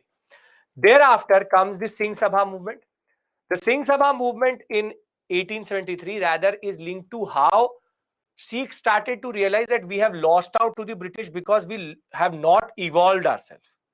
So because of the Sikh empire getting disintegrated, the Khalsa losing its prestige, they believe that the Sikh community can only go forward when they start to get education. So it was their lack of education which cost them the Anglo-Sikh wars, and therefore the prestige of the community itself generally. Thereafter, the twofold objectives were very simple. Sikh community should benefit the Western Enlightenment and modern education, should take the benefits of that. And also, second and most important, is that they wanted to also oppose how the Sikhs were getting converted by the Christian missionaries, and how the Arya Samaj was rather using the Shuddhi movement, the Aligarh movement, the Ahmadiyya movement, and Brahmo Samaj, all were attacking the Singh Sabha or the Sikh community for their rituals and their practices, and they wanted to oppose it generally. Last but not the least is called the Akali movement. And this is the last discussion we have today. The Akali movement is actually linked to the concept of Gurdwaras. So you would know that Gurdwaras are very important institutions within the Sikh community. But they were actually controlled by what are called the Udasi Mahants. These are a very specific type of Mahants who were pro-British, enjoyed a lot of government patronage, but they were also leading to the degeneration of the Gurdwaras. Very corrupt they were becoming. So the Singh Sabha, the Aligarh, the Akali movement, which is Gurdwara reform movement, was an offshoot of the Singh Sabha movement, wherein they wanted the British to intervene and systematize the Gurdwara organization. And the basic concept was that they went for a non-violent, non-cooperation satyagraha, rather coming from what they had learned from Gandhi in that regard. And the most important result of this till today, which we see, is that the Sikh Gurdwaras Act of 1922 and then 1925 was passed. And till today, the Shrimani Gurdwara Prabandhak Committee, the SGPC, till today is the apex body which controls all Gurdwaras and don't allow them to become a power center in themselves. And therefore, the Most important, Akali movement is related to Gurdwara reform in that regard, so that an apex body could operate and make sure that these Udasi Mahants were gone. So with this, our Sikh discussion is also done, and our discussion with regards to social justice reform is done. Politicization means to convert.